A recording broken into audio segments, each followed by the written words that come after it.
West, y'all.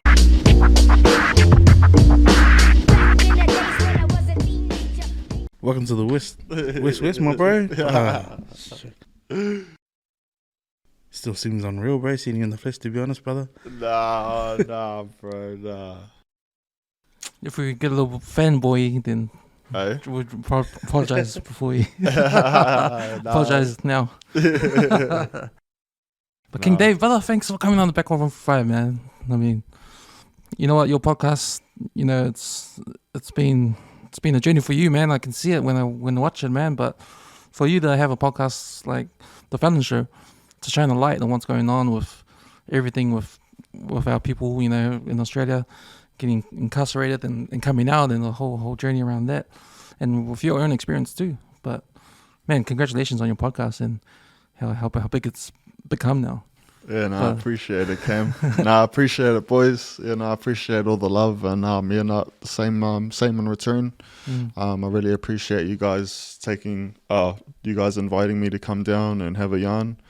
I always love seeing people doing their thing. You know what I mean? Whether it be expressing themselves through podcasts or just expressing themselves creatively, it's always good to see. So, I got my support 100%. And, it's just a blessing for me what I do. And like you said, to sort of come from a background of crime and gangs and things like that, it's good for me to be able to move past all that and just be a good example for a lot of my mates and things like that who are still in prison and things like that. Sucks, man. Yeah, right. No, 100, bro. Like, I appreciate you just making the time for us, bro. Like, I need time's valuable, man. And just to go back and forth replying, man, like, it almost felt like it wasn't going to happen. But then I just trusted, like, you need timing. I always believe in timing. And you're 201, bro. So the numbers fit. So it's just enough for you to come out west, man. So, no, welcome, man. Do you pinch yourself sometimes of what you've achieved, like in terms of where your podcast has been and where it's going, and the this time of your journey? I know. All the time, bro. All the time, like, look, as far as the podcast is concerned and things like that, like, because I was deported from Australia, so I was deported back in 2018. And, I mean, bro, just even for me looking back, I mean, that wasn't even that long ago, you know what I mean? Like, that was, 5 years ago? So, I mean, I'm really, that's only a drop in the bucket. That's only a sec, 5 years. So, I definitely never thought I'd get to, like, when I started the FELON Show, I definitely didn't think it would get to the point where people would start recognizing me and stuff. Yeah, I definitely didn't think that was ever going to happen. But then it did happen. So... just all glory to God. Like, just me, my faith's a big part of it as well. I believe, God is a big part of my life in Jesus, and so for me that plays a big part of it. But at the same time, God helps those who help themselves. So I had to really grind, and after getting deported from Australia as well, I mean, I came back here with pretty much nothing. So I mean, people trip out, you know what I mean? Like, people that knew me from before and that, like, when they get out of jail and that, like, they message me just like, bro, what? You know what I mean? Like, but they're always showing love, like, like, I'll be honest, when I first started doing all of this, like, with the FELON Show, because what happened was, I don't know if we want to go deep into it at this sec, but we can. It's just because how I got into the FELON Show and all of that was basically around, like, COVID. Yeah, COVID hit, and I mean, I was in a real bad place at the time, to be honest. I was in a real dark space, on crack, alcoholic, all of that sort of stuff. Just haven't dealt with my past traumas, and just in that space of, like, just basically all I know is how to be a criminal and, like, just stuff like that, you know what I mean? I was still working and doing all of that stuff, though. But, I was just in a real dark headspace, and then when COVID hit, everything, I just had, like, a big spiritual awakening to the point where, like, God was pretty much, like, talking to me, you know what I mean? Not audibly, but talking in a way that I could understand, and basically telling me like, you know, like that everything up to this point in my life had been for a reason, you know, even all that darkness, you know, that was for a reason as well. And yeah, I just had a spiritual awakening, and then it was just like I started coming out of the wilderness in a sense, you know what I mean? I just started getting real spiritual, and next thing you know, I was jumping on someone wanted to interview me because of from Australia, because you know, I was deported from Australia, you know, so as far as like the whole crime stuff and all of that is concerned, like I did all my thing in Australia, you know, like by the time I left here when I was 14, but I wasn't a crim when I was just like, well, like I had done a little small stuff, you know what I mean, but I wasn't a crim or anything like that. But then when I can't, but you know, I do know a lot of 14-year-olds, there are crims at that age, you know what I mean, so I'm a late bloomer, you know, I'm a late bloomer. But oh, I forgot where I was going with that, give me a sec. Coming back from Australia. Oh, where was I going? The interview. Sorry. So I got interviewed, and because of my history in Australia with like gangs and stuff like that, there was a bit of interest in my story. So when I did do the interview, the Australian Herald ended up doing a story on it. So I was like, oh, okay, because in Australia I was like a member of a pretty notorious prison gang. So that's why there was a bit of interest when I told my story. So I started doing that a little bit, and then it just popped into my head, and I was like, you know what, I could actually do this, you know what I mean? Like I know heaps of people, you know what I mean? Like I met so many people when I was in prison. At that time, when you're thinking that, like, obviously it was an interview you were getting, but then you've thought, I could actually be that person on the other side doing the interview. Wait, sorry, but just to continue, just to finish off to the point I was making before that, the reason why I brought that up was because when I first started getting into this podcast thing, like, without saying too much, you know what I mean? But like, I would just, like, let's just say like people from my past, you know, like some mates and things like that, like it can rub people up the wrong way, you know what I mean? Because because in that world, like the criminal world, it's like real hush hush, you know what I mean? So not that on the FELON Show, we're just talking about our own experiences, you know what I mean? It's not like we're talking out of school about politics or anything. We don't go into that side of it, you know what I mean? Like go deep into actually how things work, like, because we just don't do that, you know what I mean? But so when I first started, but it can come across that way, you know what I mean? Like, oh, look, Dave's doing this podcast about prison.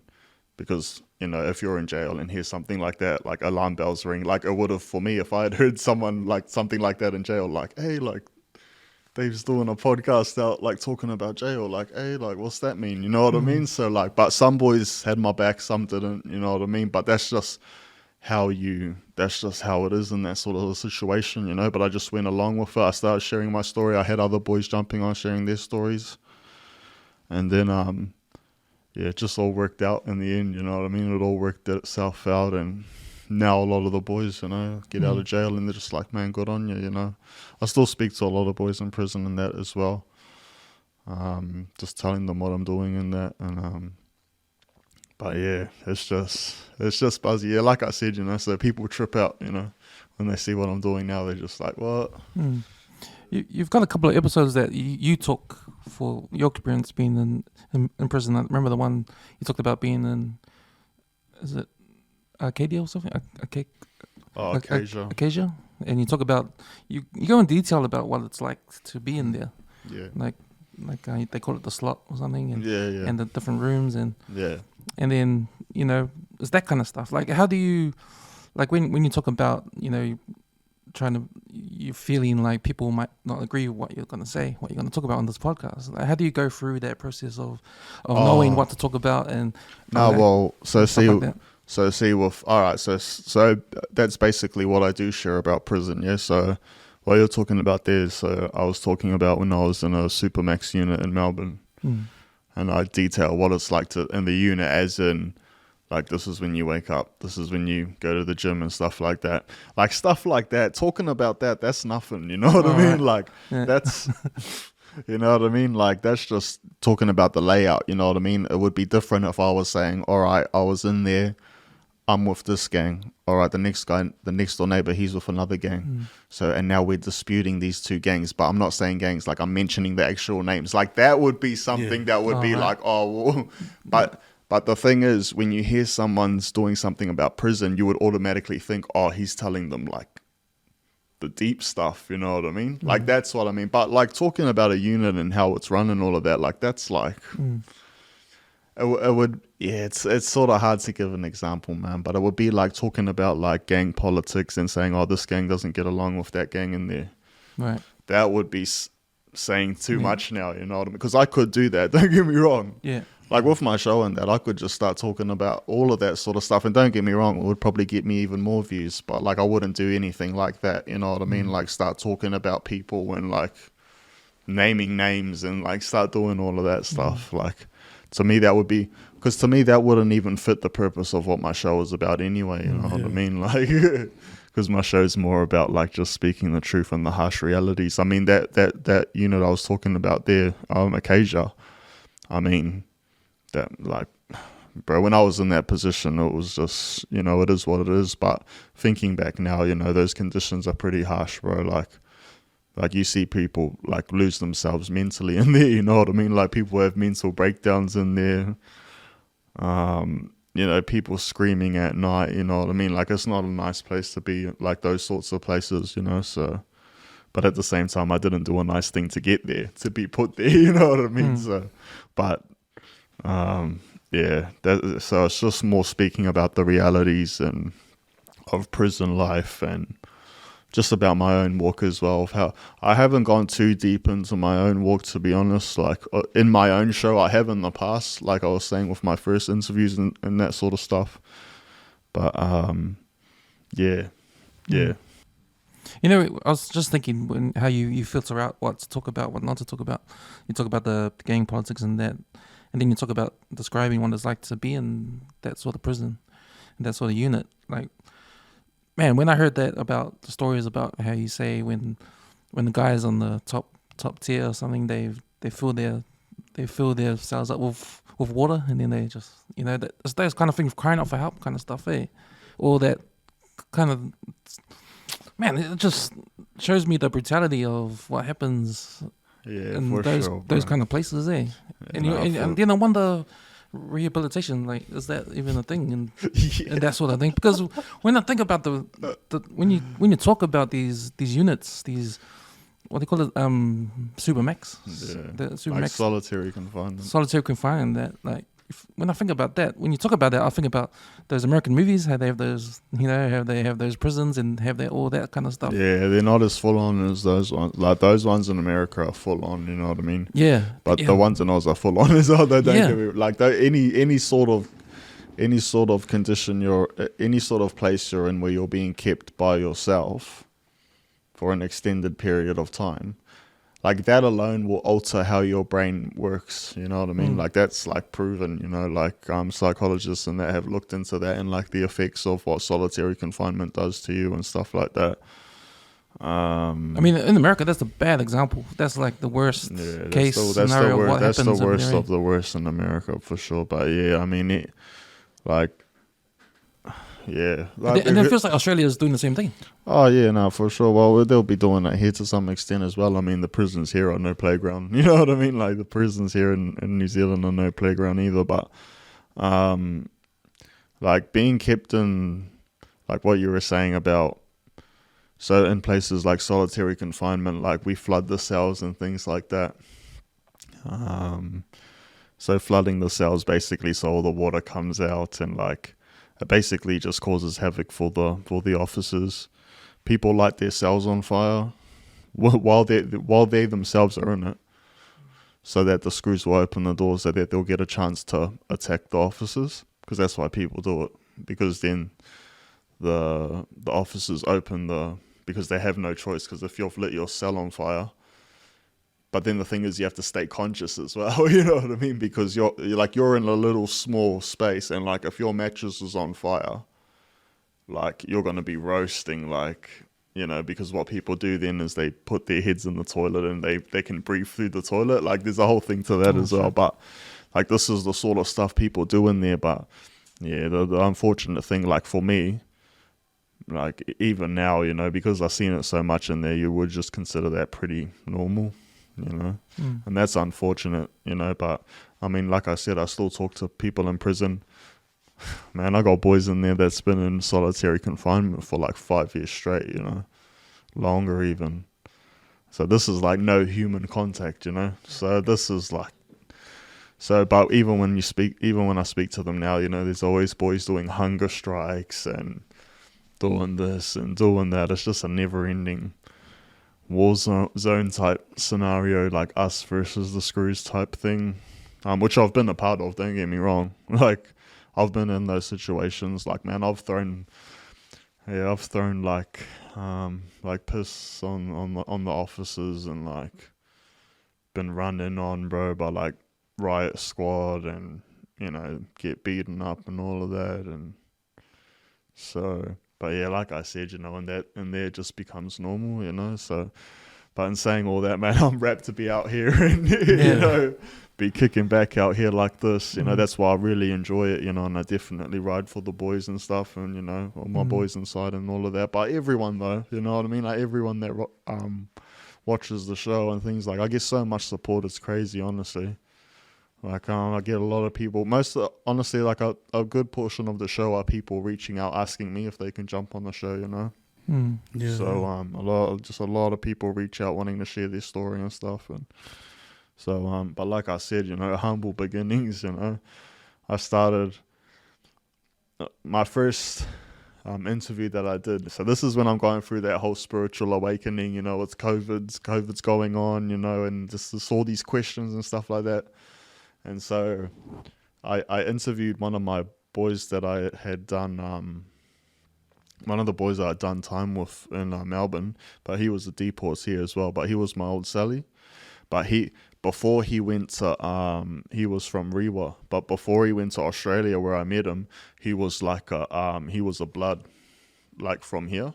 So he had like a name in his hood here, like in Rewa, before he went to Australia. So I ended up meeting him in Australia, but then when we come back, I hooked up with him because he was staying on the shore, and then he introduced me to all of his boys and all of that.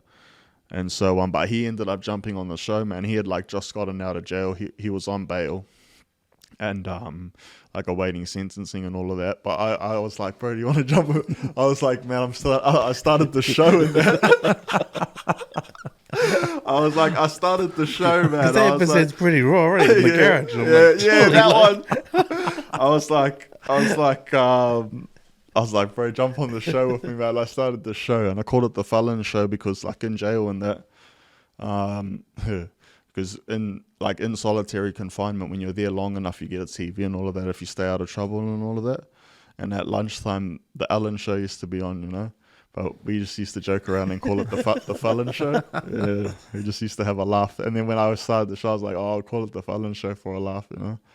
And then anyway, I hollered at my bro and that, and then he jumped on.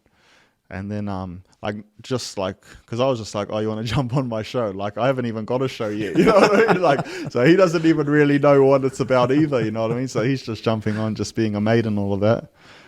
And yeah, now we did the interview in the garage and that, and then yeah, people were watching in that. Yeah, that was my first interview. And then we uploaded it, and then yeah, heaps of people were watching, and then more and more people were watching, and then I just started interviewing more and more people. I reached out to one of my early big ones, was my bro Mo. He used to be the president for the Hells Angels in Melbourne. Because when I went to prison, bro, I met heaps of people in there. Like, I was a petty crim, you know, before I went to prison. But then I went to prison, and because also we ended up starting our own gang in there, because of that, I met a lot of different boys, like boys from different clubs and stuff like that. Like Hells Angels, Bandito, Comanchero. Like, I met all these different boys, you know. And then So obviously that was all for a purpose now that I'm doing all of this, you know, so that was all for a reason, you know what I mean, that I met all those people. But yeah, one of the boys I knew that bloke Muhammad, that was the prez, he left all that behind and was working now. So I reached out to him and I was like, bro, I got the show, you know, jump on and that. And he's like, yeah, no worries. But at the same time, even then, I didn't even really have a show, you know what I mean? Like, I've got a little bit of views, you know, I'm getting it up there. Then he jumped on. And then that one popped off, you know what I mean? So he shared, even he was tripping out how many views it got. He was like, what the heck? And I was like, yeah, like, well, you were the president for the Hells Angels. Like, people are interested in that It's stuff. good that he's got a lot of laughs, like doing the talks as well. While he's sharing the 100%, story. yeah, 100%. Because that makes it more real, you know? Yeah, And it's like, fuck, I gotta do some stupid stuff, you know? But he can still talk through it. And Yeah, you know, no, it was a good 100%. watch. He's a real good dude, that Muhammad. He was real good dude. But even that first interview I did with, well, his name was Renzo. Even that interview was awesome to do. But it was so funny because he was on bail when he did that. But yeah, he ended up getting sentenced and he went back to jail. He's still back in jail. But when he went back to jail, all the officers knew who he was in that. Oh yeah. Yeah, all the screws, they knew him. They were like, "Oh, you were on that FELON show," eh? And he called me, and he was like, "Bro, what the?" Like, he's like, he goes, "All the screws know who I am," and that. And I was like, "Bro, how's I supposed to know? Like, that's gonna happen?" You know what I mean? Like, even that Muhammad, that one I interviewed him, even he was like, because they did a whole news article and thing about it, like, over the interview, because he's the president. Like, they did a thing on the Herald about him in Australia about our interview and stuff like that, which is, I guess, why that was my first big one as well, because that was the first time I made the news in Australia, but not the last time I made it over there, but that was the first time. So, but even he was buzzing out it. He couldn't believe it. I was like, man, I don't think that meant that many people were going to watch it. But yeah, it just went from there, and then I started reaching out to boys that I knew had left like the club and things. And then I knew like another dude who was also another president for another chapter in the Hells Angels, Joey, who's a Tongan bloke. I got him on, and then, yeah, just heaps, man. Just heaps of different club members that I had obviously left and things. But yeah, and it just went strength to strength from there, man. People were interested, people were watching. And yeah. I haven't listened to every single one of your episodes, but are they mostly all ex-gang members? Or Yeah. Now, well, initially it definitely was. But nah, the basic concept of the show now was pretty much just people who have been able to turn a negative into a positive. So a lot of people that have done that are obviously ex-gang members, but yeah, I got heaps. Like, people like, even like social media sort of people that are sort of well known on social media. I've interviewed a few of them. But yeah, all of them have been able to overcome negative stuffs as well. I've had a lot of wahine on there, a lot of women. Yeah, I'm pretty versatile. It is mainly ex-gang members, but man, I've interviewed heaps of different. I've interviewed like survivors of sex trafficking here in New Zealand, and yeah, it's the concept of the show has changed a lot, to be honest. Yeah, at first it was just interviews on Zoom, you know what I mean? I just used to interview people on Zoom, but yeah, the dynamic of the show has obviously changed heaps because as the following grows and stuff like that. Yeah, speak about that for a bit, like the evolution of your show. Like, you started interviewing people, then when did you start feeling like, oh, this is actually, I'm going somewhere with this, it's going into this direction? What was the thing that made that happen? Yeah, because it just started off in Zoom, like I said, you know. It just started off on Zoom. Real basic setup, you know, basic microphone setup and all of that. But yeah, over time, I guess once you sort of hit that 10K subscriber mark on YouTube, it was sort of like, oh, okay. Like, it was mainly when I started getting recognized, I guess. Yeah, one time I went to the countdown and that, and then someone recognized me from the show and that. And then ever since then, you know, it was just like, it would just become more and more common that people were starting to recognize me and stuff. And then even sort of in the gang world as well, you know what I mean? Because of the content that I do, and a lot of them are ex-gang members, and a lot of them are sort of really well respected as well. A lot of Crims watch the show as well, you know, like a lot of gang members and stuff. So a lot of them show love as well for the show and that as well. So that was when I started to realize, that. And then when you start earning an income as well, you know what I mean, through the social media platforms and all of that, then that's when I definitely started taking it a lot more serious. And then, I mean, like I said, I started off on the Zooms, but if you look at my interview now, I just sort of do them like with the proper camcorders and all of the 4K stuff and all of the lapel microphones and all of that. So I've definitely progressed, if you see from my earlier interviews. But I guess, because like I said, I've interviewed a lot of women, and that's sort of, I guess, where the dynamic of because my show was always just sort of like an interview ex-cons and things like that, sort of inspire people that are trying to change and all of that, you know. That was sort of my thing. But then, people started reaching out and sort of telling me their stories of what they wanted to do, expose and things like that. And then I started interviewing people like that, like that survivor of sexual sex trafficking here in New Zealand, like women who have been through stuff like that. And then I started interviewing them, and then it sort of took off as well. Though a lot of people were watching, but a lot of abuse and state care type stuff we've been bringing to light, with, you know, all of the like OG gang members and stuff, like the proper like OG ones who went through the boys' homes and all of that, and like, bro, the horrific stuff they went through there. Like, I've done that many interviews of people who have survived it, like, bro, stuff you couldn't imagine, like that people have been through, bro. And some of those, we gotta praise you for that, bro, because like we do empty out the clip, our week to week one, and I think we needed the talk with Fix and the clubs out and stuff.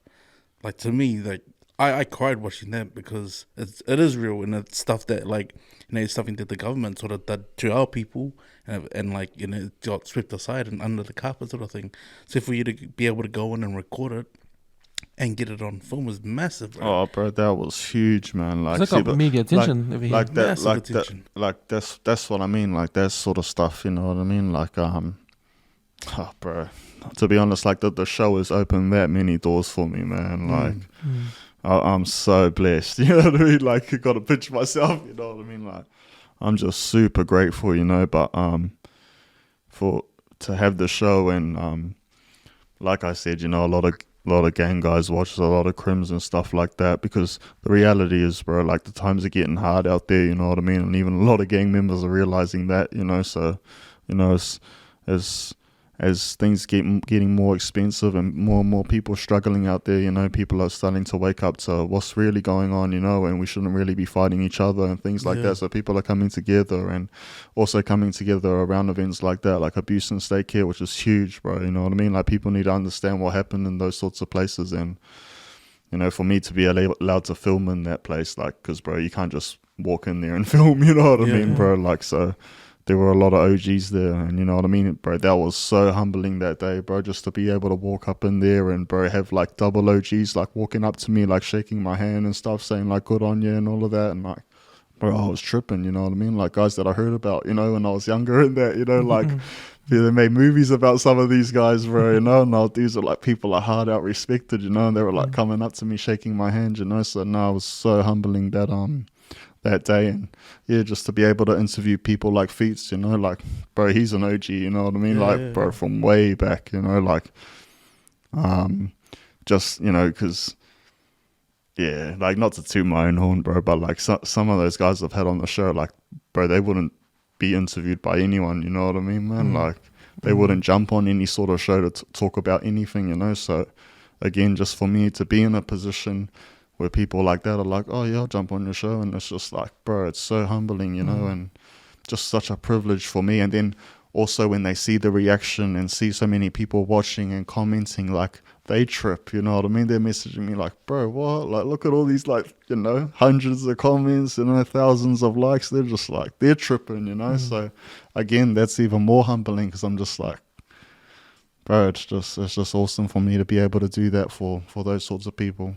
And that's the power of podcasts, you know. Like, yeah, bro, you know, for sure. we've got mainstream media, and like you said, these guys don't want to talk to these mainstream guys, but podcasting has allowed people like us, normal people, or everyday Joes, to come and grab a mic, and I think what's important about your show, because you've shined a light on all these things, like at the beginning you talk about your experiences and the struggle inside these prisons in Australia, and then the 501 struggle. The guys that come over to New Zealand with no home, like they grew up all their lives in Australia and come over here with nothing, no one to turn to. So you give a perspective on the 501 coming to here, which I feel New Zealand media fail to talk about over here. All they do is talk about it, and then everyone complains like, all these criminals coming here, blah blah blah. All they come, So you're bringing the other side of the whole story, and for you to also uncover or tell or interview and uncover stories about sexual abuse happening in the system, that's even another layer of shit that happens in this whole thing, So that's why your show, is one of the important shows out there. And it's massive, bro. Like, I believe, like, even you getting the guys that you have had on that are part of clubs to come on and just share and speak their truth, it's almost like a sense of healing for them, and for you to give them the window, because you feel that mama through the story straight off the bat, bro.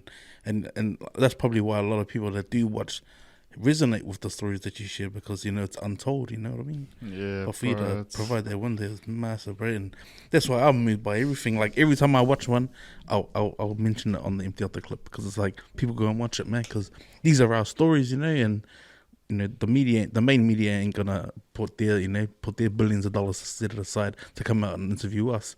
But for you to just do it and just go out and get it done, it's massive, bro. It's a massive feat, eh? Yeah, so respect to you for doing that, bro. Like, yeah, and everything, Yeah, no, again, man, it's a blessing for me to be able to do all of that, like there was a story I did, and they're actually having a march this week, so there's like heaps of people going missing, bro, here in New Zealand, especially a lot of women, and they're just going missing in real just dodgy circumstances, you know what I mean? Just so they're having a march on Thursday anyway, so by the time this is uploaded it'll be done. So basically so women are going missing. I don't know if you heard about Brianna Muriwai up in Otaki, up near Wellington. She disappeared, bro, on a beach somewhere. And there was another woman that I interviewed. Her sister was murdered in Hastings in Havelock North. Was that the car? Yeah. She's found in the car? Yeah. Mm-hmm. So when I interviewed her, that brought... to be honest, that pretty much changed the whole dynamic of that case. Was when she jumped on my show, because obviously it got the public aware of what had actually happened in that murder. Details that the public weren't privy to, that they should have been, though. Yeah. That they should have been privy to, but... So her appearing on the show just changed that whole dynamic, and we're a lot closer to finding out whatever happened in that situation. But that's happened a few times, there have been stories that I've done in that, and just things changed because of it, So, like with that sister that jumped on the show that time, like she reached out to me and she said, "Oh, look, my sister was murdered and things like that. I want to share my story on your show." And I said, "Yeah, straight away." But to be able to do that for someone, you know what I mean? Like, these people reach out, these women, and they're like, "Look, this happened to me. I had an abuse in Marae one." You know what I mean? Where a woman was abused in a program that was endorsed by a Marae and all of this other stuff. And there's criminal proceedings in that now, though, because we did that episode. But it's just stuff like that, you know what I mean? Like, being able to do that for someone, like have someone reach out struggling and saying, "Hey, I need justice," you know what I mean? I've been wronged here, whether it be even in the drastic circumstances of being wronged by police even, and for me to be able to tell them, "Yeah, I can help you with that," you know what I mean? I can have you on the show and we can basically turn the whole tide of everything, just to be able to do that for someone that is in a position where they're struggling, and being able to not only help them with making the public aware, but also helping them in their healing journey with all of it. again, man, it's just a massive blessing, you know what I mean? For me, it's not me, you know what I mean? It's God, you know, like for me, it's all God that's doing all of it, and he's sort of just using me. But, you know, to have people come up and say, look, thank you so much, and this and that, it's just, yeah, it's real humbling, you know? It's just, the whole thing's humbling, I'm telling you, yeah. It just humbles me even more and more. Like I said, the show's just opened so many doors. It got me to Geneva, you know, I went to the United Nations in the last year.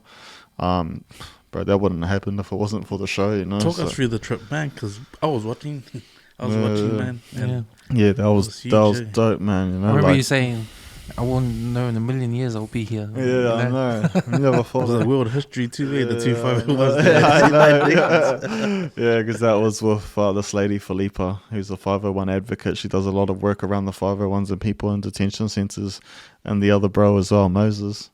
That was even someone that I was in prison with, you know. Wow. We were locked up together in Melbourne, so to be able to share that experience with him too is massive. But yeah, we ended up going over there just around the 501 stuff, and yeah, there was just basically an Australian delegation at the United Nations, and they were just sort of speaking about the conditions in the justice centres in Australia, and the detention centres come under that. You know, the detention centres fall under that, the justice thing. So that was what gave us the sort of reason to go over there and sort of speak our part. There's laws, the laws have been reformed as we're speaking. They haven't come out publicly yet, but there are laws being changed. I'm not saying we did that, but a lot of the reforms of why we went there and what we wanted to happen, those are the changes that they're making currently. So again, just real grateful. That was a cool experience again. And was it on the push of your bro that's in Christmas Island as well? After doing that pod, because you reached out to him, mate. Yeah, And Now, oh, sorry, what was the question?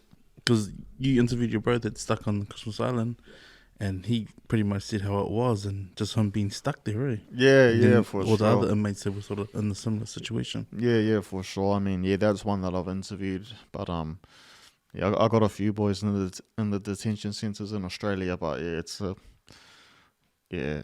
pretty tough situation in there, but it's yeah, like I said, there's laws being changed and things at the moment, so we just got to stay hopeful and see what's going to happen.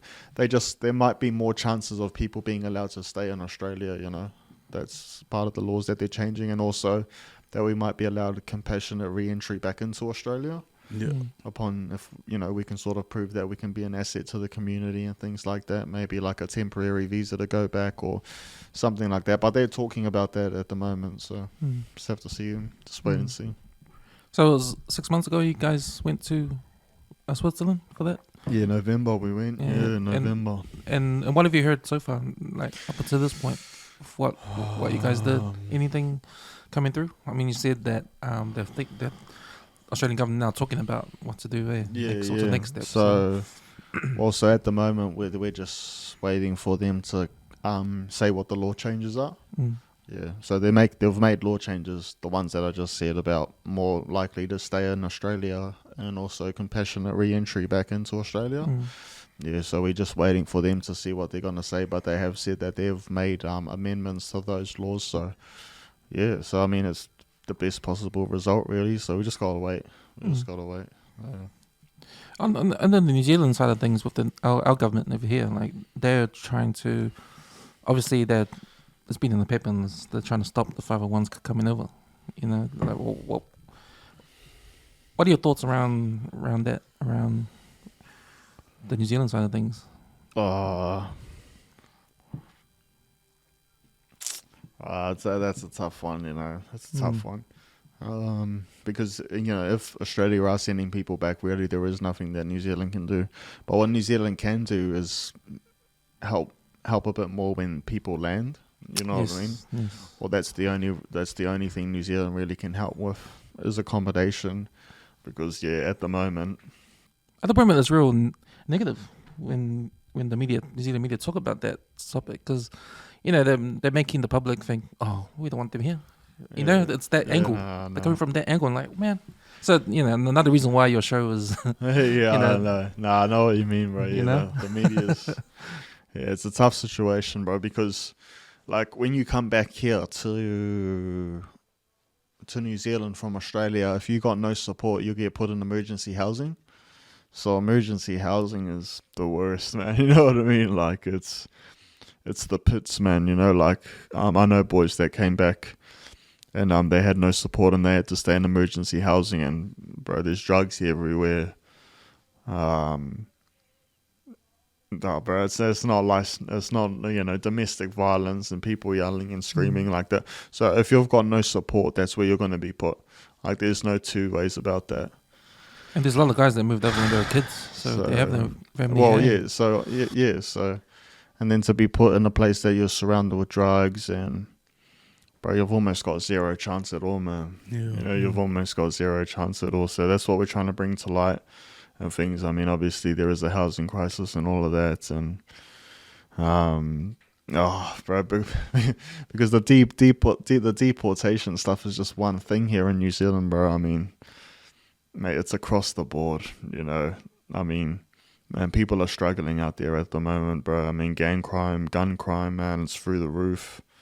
Suicides and the price of living, man. I mean, bro, it's $3 for a loaf of bread, man. I remember when it was $1 when I was young, man. You know, now it's $3, you know, and it's the GST that gets it for me. So it's so hard to just narrow it down to the deportation stuff, you know. That's why, obviously, on the show, I don't just interview deportees. I interview all sorts of people, because it's really just a struggle across the board, man, at the moment. But luckily there's good people out there, you know what I mean? There's a lot of good organizations, people like yourselves and things like that. Like, brothers heaps, man, doing heaps of good work here in New Zealand. There's the Grace Foundation and that.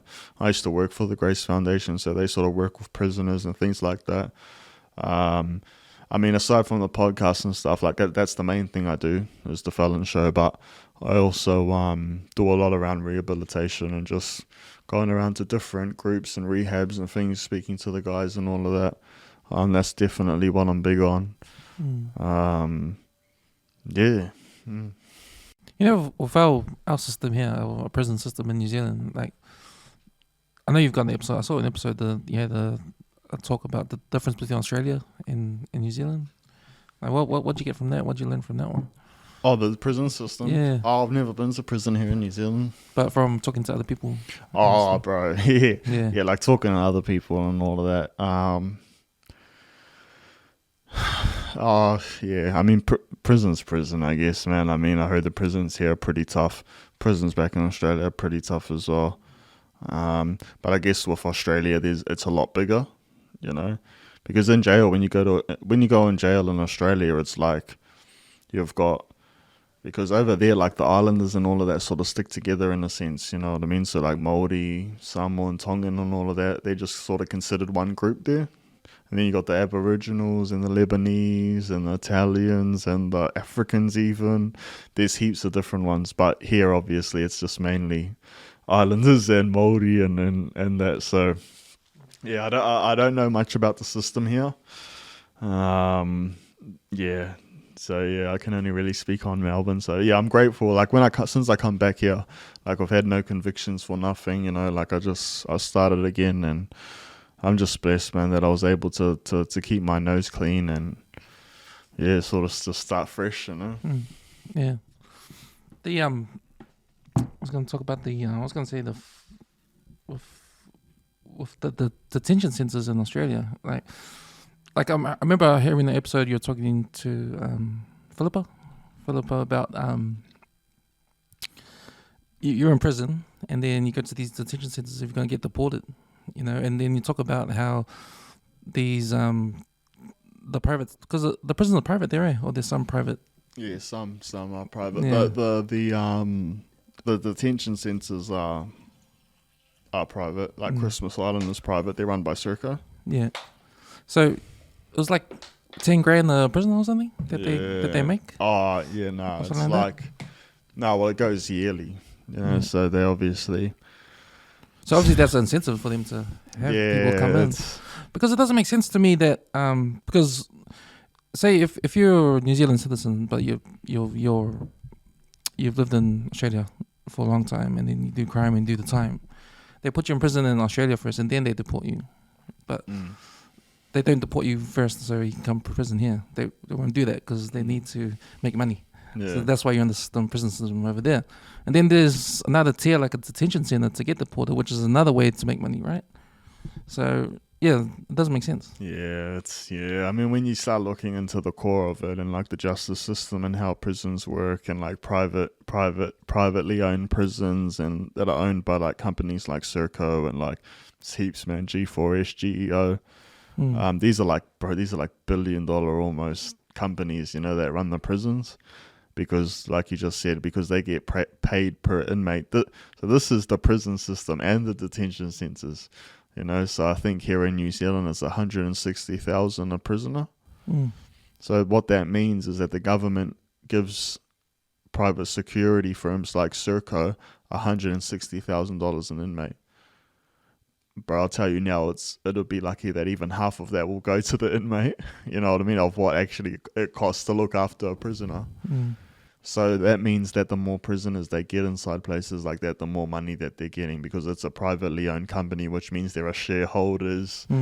It's a business, you know what I mean? If you've got shareholders, you know what I mean? It's a business. The shareholders are in it to make money, you know? Incentive is to get more people in, you know? So then that's the prison system, you know? And then you go to the detention centres like Christmas Island, it's run by Serco.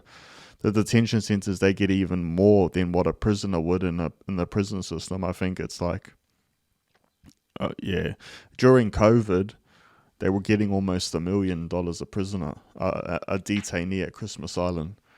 So that means for 10 detainees at Christmas Island, that would have been 10 million. So when there's money like that involved, bro, you gotta question that as well. You know what I mean? Like, you gotta question people's intentions when money's like that involved. But that was something we brought up at the United Nations and things like that. It actually was brought up. But the thing is, at the end of the day, the governments can do whatever they want, you know. And to go too deep into it. Like, even what I saw at the United Nations, you've sort of got, you know, the United Nations here, and you've got all of these representatives from different countries. You've got Australia, and everyone's sort of asking questions. But when you look at it, it's like, are these guys really like as distant as they make out, or after this meeting do they go and all shake hands and, oh yeah, that was a good performance, you know what I mean? Like, you just never know, man. So Damn, man, like, just to touch on your spiritual awakening, bro, like, from when you were getting deported to up until this point, like, it's like you've done a whole 360, and it's beautiful to hear, man, because I've been in a dark place, and I've sort of had that open conversation with the Lord about showing me signs and stuff about, you know, my intentions and why I'm here, you know. So how has that felt for you, like, just to realize, like, man, given the platform and how you've started from doing just the inmates to actually using the platform to sort of like inform everyone and pretty much everyone here and around the world. But like, how's that been for you? Yeah, like, again, man, it's humbling, you know, to be able to do all of this. And like I said, man, when you sort of walk the street and people recognize you and all of that, it's like, it's still trippy, you know. It's still out of it, you know, and just getting people saying, you know, we love your work, and bro, the messages I get online of people reaching out, and I get mothers reaching out to me and telling me that their sons are in jail and their sons are going through this and that, and so I speak with them, and obviously I don't get back to everyone, but you know, just to be in a position where people are reaching out to you and really seeking like spiritual guidance, for me, that's a massive privilege, you know, because then I can point them to God, you know, which is what I do every time, you know. I just tell them, you know, put your faith in God, you know, like, don't worry about the church part of it, you know, don't worry about the church building part, you know, just just worry about your own personal walk, you know, and then pray to God in your own way, you know, and if that leads you to go in a church, then that's awesome, you know. If it doesn't, well,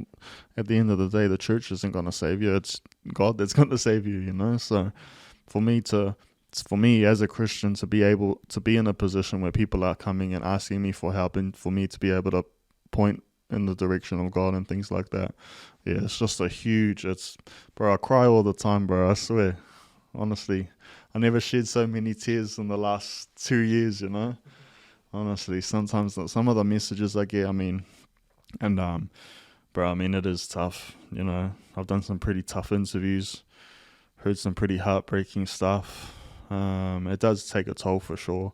You know, hearing some pretty bad stories all the time. You know what I mean? Like, it does. It didn't weigh on me too much at first, but definitely in the last 6 months, like I did start noticing, like, oh, it does actually take a bit of toll. You know, listening to people's stories, and I mean, that was that one with that whose sister had been murdered in Havelock. I mean, bro, that was one of the hardest interviews I ever had to do, man. Like, on the way home, I almost broke down, bro. Like, just because it gets so emotional, bro. Like, some of these people I interview and all of that, like, bro, it gets heavy. You know what I mean? Like, so yeah, you do definitely like for me, like, that's why I'm so involved in the church and stuff, and I'm always doing community stuff and all of that. You know what I mean? Because it just helps me recharge and just hanging around, have good people around me. Like, you know, obviously a lot of them are Christian, but just people that care and people always checking up on me and stuff like that. So like, that's essential. You know what I mean? Like, that's essential. You know, like, even like psychologists and stuff, you know, like psychologists that work with a lot of people and help a lot of people, oftentimes those psychologists are also seeing a psychologist, you know, because they need someone they need someone to speak to as well. So I'm always mindful of that, just to take it easy. And yeah, like I said, there's always so many people reaching out, so you can't help everyone. You know, you can't help everyone. So yeah. No, man, you sound like you've healed your soul heaps, bro. Because I fell into podcasting just and I had anxiety, and I was sort of like in a dark place with my depression and stuff. And just a week to week, like, just being able to talk and like being able to just do it and retract and process whatever was coming out of my mouth, it helped. You know, it actually really helped my anxiety. But like, I'd seen that, man, you're doing all this work in the community, giving everyone the opportunity and like sharing their stories. But I felt like, man, it would be fitting if we got you on. Like, to me, it's like, if the stars align and the timing is right, man, it would be perfect if we got a Sunday. For you to come back and go, yeah, bro, a Sunday would be perfect, and say 1 o'clock. Man, it just felt like it was right, you know. So, yeah, so grateful, man. And bro, a lot of your stories move me emotionally every time I watch, man, because you feel the mama through the screen, but also how you can just sort of keep it going and the way you put it together.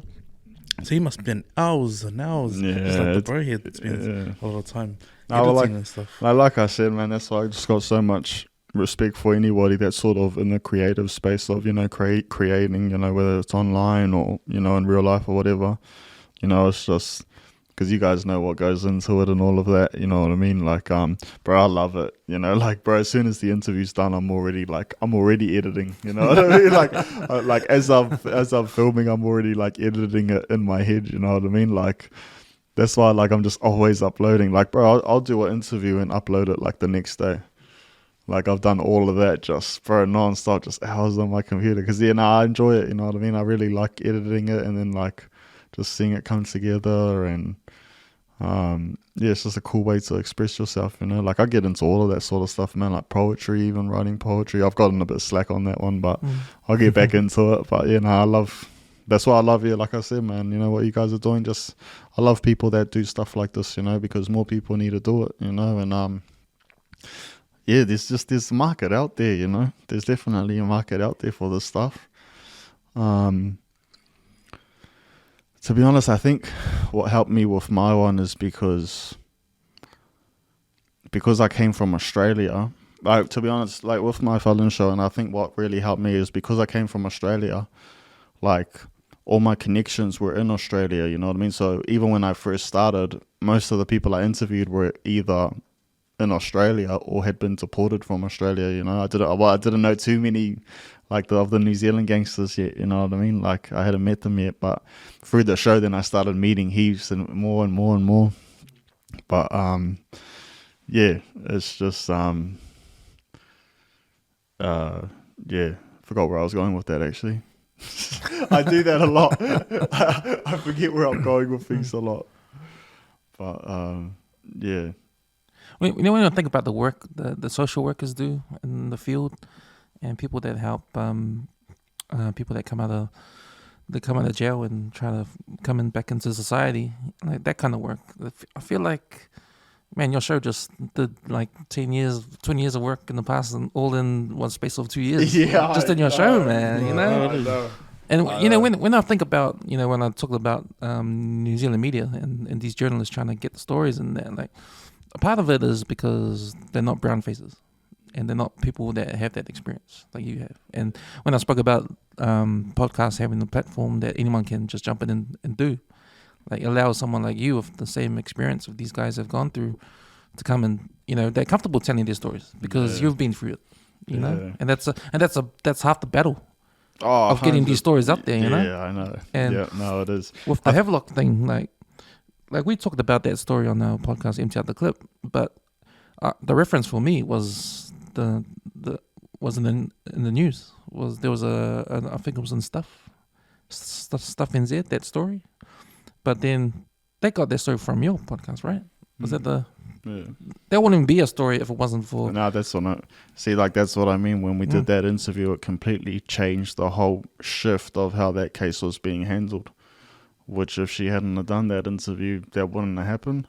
Like, that's what I mean, that I'm in such a privileged position, you know what I mean? Where, like, people like her can, like, message me and say, hey, look, this stuff is happening in my sister's case, just things aren't adding up.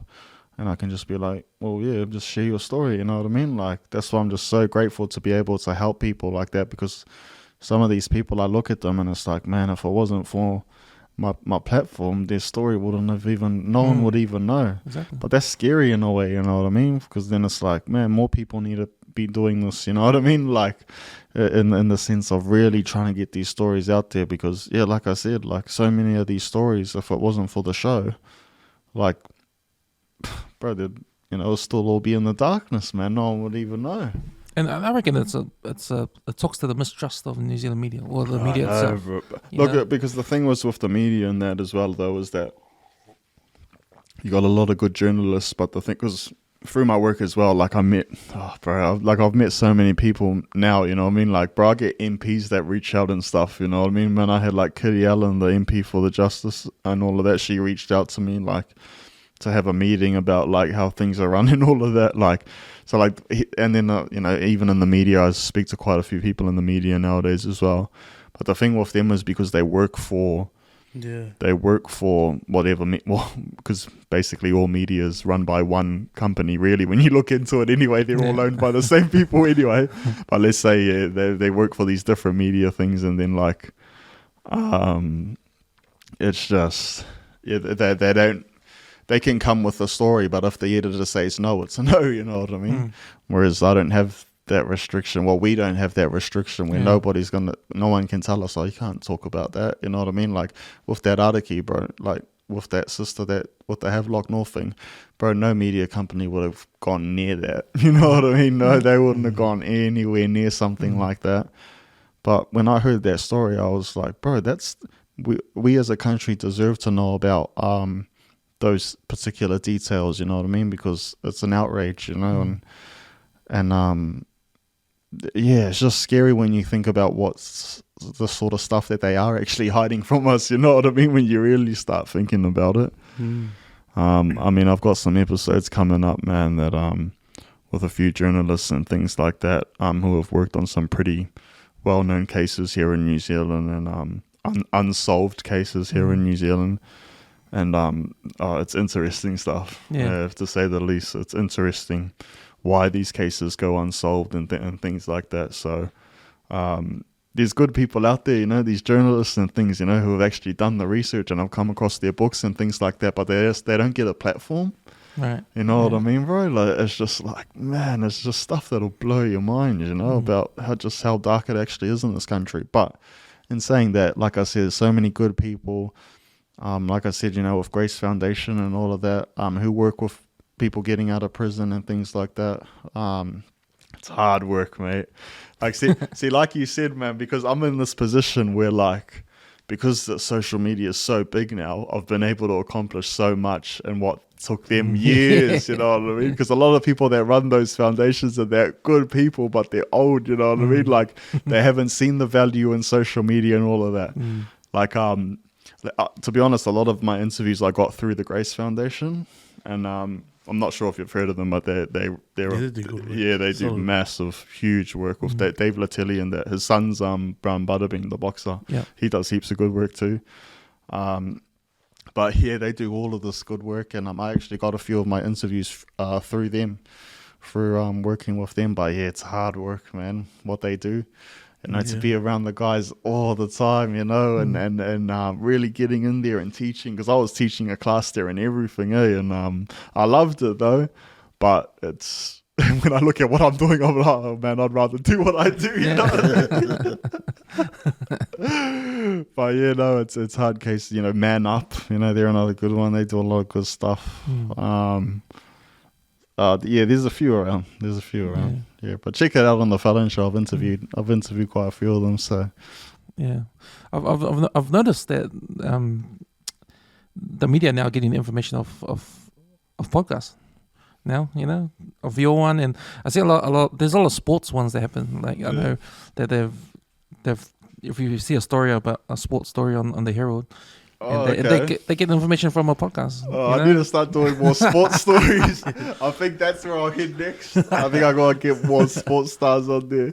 But yeah, no, exactly, bro. That many times, man. Like, to be honest, bro, the times that I've done episodes that have made the news now, bro, too many to count now. That's buzzy, especially in Australia, because a lot of the bikies I interviewed in that, a lot of whom who I were locked up with, like. Yeah, there was just heaps of media interest in Australia, you know what I mean, about it. And then they started talking about the show. But then, yeah, even here with the sister and things like that, they showed that. And even with the United Nations and stuff as well. So, yeah, but because I've worked with the media and they've done articles on me in the past before. But, yeah. They always add their little spin on it, you know what I mean? They always got to add their own little twist on everything, you know what I mean? Which is why when I do interview some people, they're so like mistrusting some of them, because they're like, oh, just had real bad experiences, you know what I mean? Because they twist, you know what I mean? They twist the words around and make it out like you said something you didn't, and so yeah. Yeah. So you went over to Australia when you were 14? Whereabouts did you grow up in Auckland? In Auckland or? Nah, Tokoroa I was from originally. Right. Yeah, I was originally from a town called Tokoroa near Hamilton. I lived out there. I lived out in West Auckland actually for a bit there, out in Newland. Yeah, I lived out in West Auckland. Then I moved back to Tokoroa. I ended up, so mainly around that area, Tokoroa. Then I came back. Because I started moving around a bit, bro, because my mum ended up meeting a man and we didn't really get along. So I started moving around a little bit. So, yeah, and then my dad lived in Beach Haven on the shore, so I was going back and forth from there. Then I started running away from home and then, you know, just doing little petty stuff. And then they sent me, that was why they sent me to Australia. Oh, so you went alone? Yeah, I went alone, yeah. Yeah, well, my mum was already there by that point. Okay. Yeah, my mum was already there. But nah, bro, looking back, bro, like I was a good kid, bro. Even at that age, I did a few dumb stuff in that, but bro, I was a good kid, bro. Like, grew up single mother, you know, with my mum and that, but you know, grew up in, you know, the church and knowing about God and yeah, my mum was probably a bit too full on with it, to be honest, like, which ended up pushing me in the other direction. So yeah, but I grew up in that sort of, you know, because my mum's Rara, so my mum's from the Cook Islands, so I grew up in that sort of a religious upbringing, but a bit overtly religious, you know, a bit over the top religious. And so yeah, that pushed me to the streets and pushed me to start getting into trouble, and then went to Australia. And yeah, because by this time my mum had met a man and he was abusive and things like that, so ended up out on the streets and just the whole thing that sort of comes with that, bro. You know what I mean? Not much different from the kids that are getting around nowadays, you know, stealing, and they're stealing cars, and now you're doing little robberies and just little smash and grabs and doing all that sort of little, well, not little, it is serious stuff. And then, but it wasn't until I was about 18 that I ended up getting locked up for the first time. And basically, I spent pretty much the next 7 years, the better part of the next 7 years inside. I served 4.5 years before I came back here.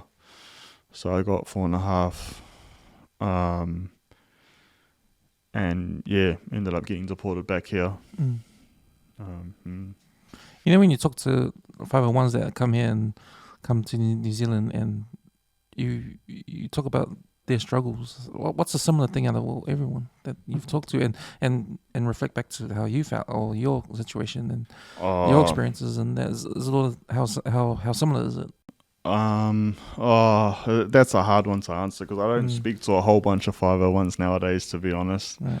Apart from boys that I know, but we don't have those sort of conversations, you know what I mean? Like, because they sort of still in the mix, and, you know, so they don't really have those sort of conversations. But, bro, I went through hell when I come back here.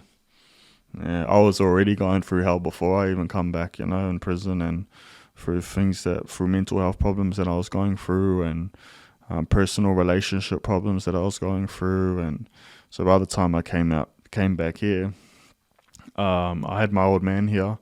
But I mean, bro, even my old man didn't have much coming back here, bro. Like, he didn't even have his own place, you know. He was flatting. So I didn't even have my own room when I came back here, you know. So, I mean, I definitely knew the struggle, you know, coming back here. I think the biggest struggle, the biggest struggle obviously is coming back to New Zealand, because, like, for me, I never thought I'd come back here, you know. To be honest, I thought I'd end up living in Australia for the rest of my life. So there's always that, you know what I mean? And the reality is there is a bit of a culture shock coming back as well, because it's a bit different, you know what I mean? Australia's a bit bigger, you know. It's a bit busier, and so there's all the sort of stock standard things that people gotta sort of get used to. But the lack of support definitely is a huge one. You know, when I came back here, it was like, man, I got my mom over there, I got my fams and stuff like that over there. Like, if I got out of prison over there, like, there'll be that many places I could stay, you know what I mean? Like, with just family, you know, I can go live with my mom, and, you know, go stay with my auntie or my cousin or something like that, go wherever. But here I was just, like, stuck, you know what I mean? It's just like, you know, I had no support networks really. I just got to stay with my dad, and that was cool having him here. I'm so blessed to have him here. But still, it's like, bro, I'm sleeping on the floor, you know what I mean? Like, so it's definitely a huge reality check of what you've actually lost, you know what I mean, when you come back here. But yeah, like I said, you know, I'm grateful to have my dad here, because I just got straight into work. That was my saving grace, like, because by the time I came back here, I was that depressed and in such that bad of a state that I knew I didn't want to go back to prison, you know, because I just, you know, like, I barely got out, to be honest, you know, like, I thought I was going to end up killing myself while I was in there, you know, like, that's just the stress I was going through and stuff. So yeah, I had to definitely battle when I came back here. I just got straight into work. That was my one saving grace. I just started working 7 days a week on the truck, furniture moving. And yeah, I just did that. I ended up getting burnt out though, because even though I was working, I was still doing drugs. I was still drinking, still hanging around the same people, like all my mates from Australia who had been deported. But, you know, that was because I didn't know anyone else, you know what I mean? I didn't really feel comfortable around anyone else. So now, obviously, I've come a long way from then, you know, now I have heaps of friends who aren't criminals, you know what I mean? Like, but at that time, I didn't know anyone.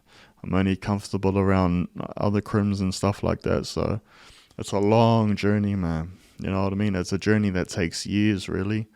But it really kicked into gear when COVID happened, you know what I mean? That's when when I really look back, it's just a journey that's over years. It's over years. How much help did you get from the New Zealand government when you first came? Bro, you get your money that you get out of jail from Australia. Just like a couple hundred. But when I came back here, you didn't even get anything. Oh, you get wins. You know what I mean? You get put on wins and stuff like that. So, yeah. But no help, like trying to get a job and education and job bro, and stuff nah, like that. Just normal win stuff. Yeah, nah, just wins. Yeah, because they'll get you your bank account, they'll get you your win stuff and all of that. But yeah, bro, there's not much, man. There's not much. If you, that's why I said, you know, people being deported and that, they really got to dig in deep, you know, like, because they're really going to be up against it, you know. But at the same time, I mean, bro, I came back here with nothing, and I dug deep, you know, and I was able to get through. But the reality is, you know, according to the statistics, a lot of boys do reoffend upon coming back here. To be honest, the large majority of boys that I know who have been deported, a lot of them have returned to prison, which is unfortunate. But I mean, yeah, we just gotta keep striving for better, and just keep pushing that positive message. And you're doing it, bro, in the work you do, bro. It's awesome to watch, man. That's really is. I honestly, like, just seeing you walking into the studio, man, I was like, fire your hair. I was like, you know, and like just to follow your story and your journey and what you've been up to and then everything you post. And like, I didn't think you realized the power of the stories that you put out.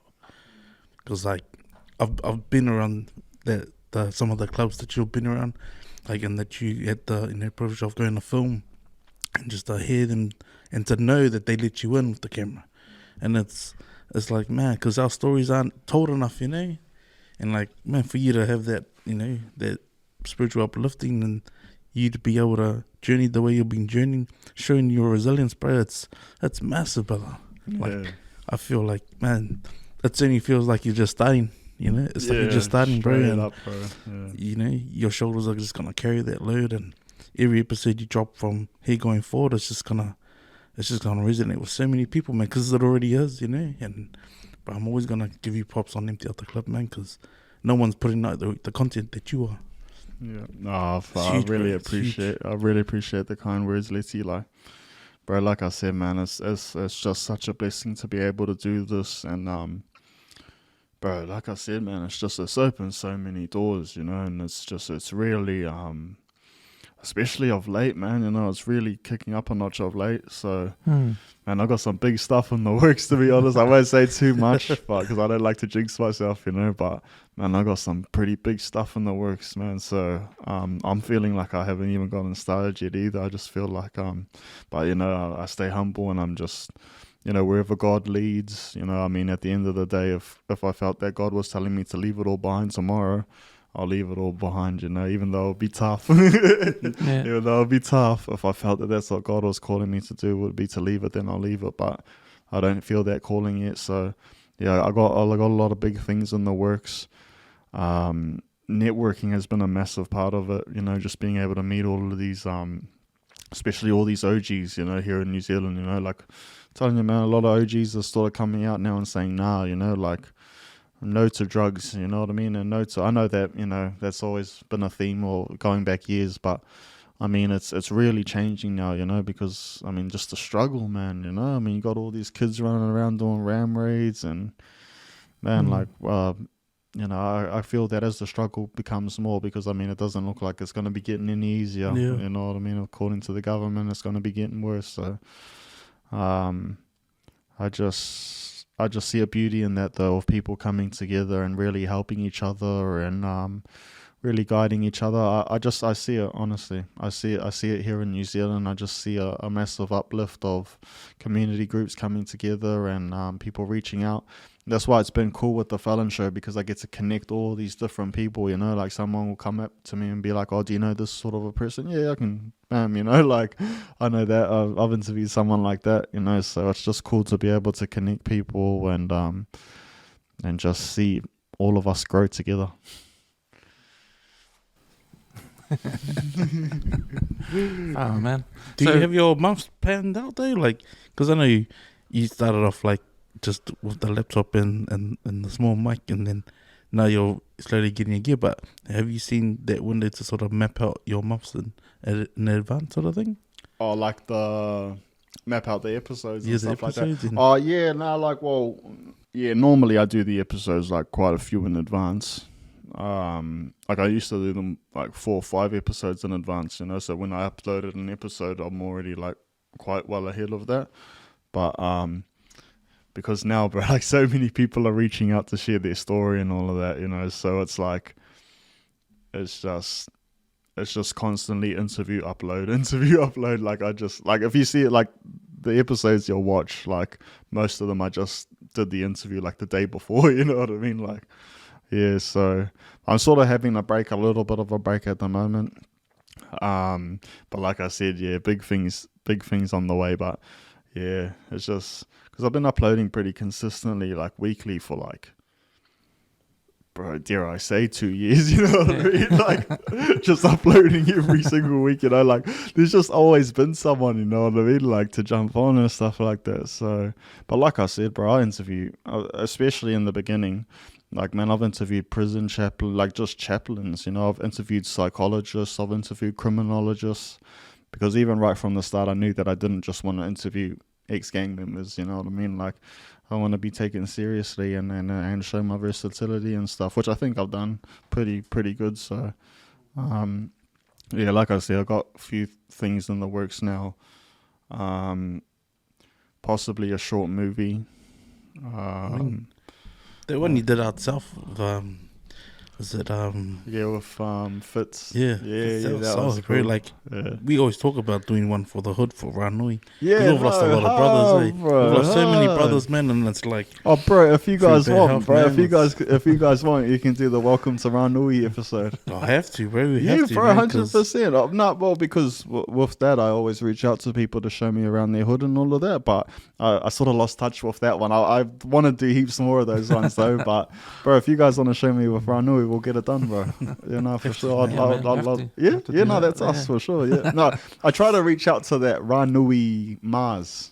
Oh, yeah. yeah. But he never got back to me, bro. He stopped me off. What up? I messaged him ages ago, and I was like, bro, I showed him my manga one, and I was like, bro, I'm trying to look for someone to take me around Ranui and that, but he never got back to me. But if you guys are keen, that's us. If it makes you feel better, I actually reach out to him too, and he Oh, same thing. nah. Nah, so, 'cause he was busy, so yeah. Everyone's busy. Nah, man. But yeah, when I was watching your trip to Geneva, you documented that real well, and I was thought, man, this guy should get into documentaries, man. Like, you get any actual film like directors approach you and? Yeah, I do. So yeah, those are part of the projects that are coming up. Yeah, it would be a short movie and stuff like that. Yeah, it just depends on where God sort of leads me, you know what I mean? Like, yeah, it just depends what God sort of wants, you know? Like, if it is to make the short movie, then it's going to be dope, you know what I mean? Yeah, I've been speaking to a few directors and things about doing a short movie, a bit of a gritty one, but yeah, we'll see what happens there. Yeah, but regardless, yeah, I've got some pretty cool content on the way.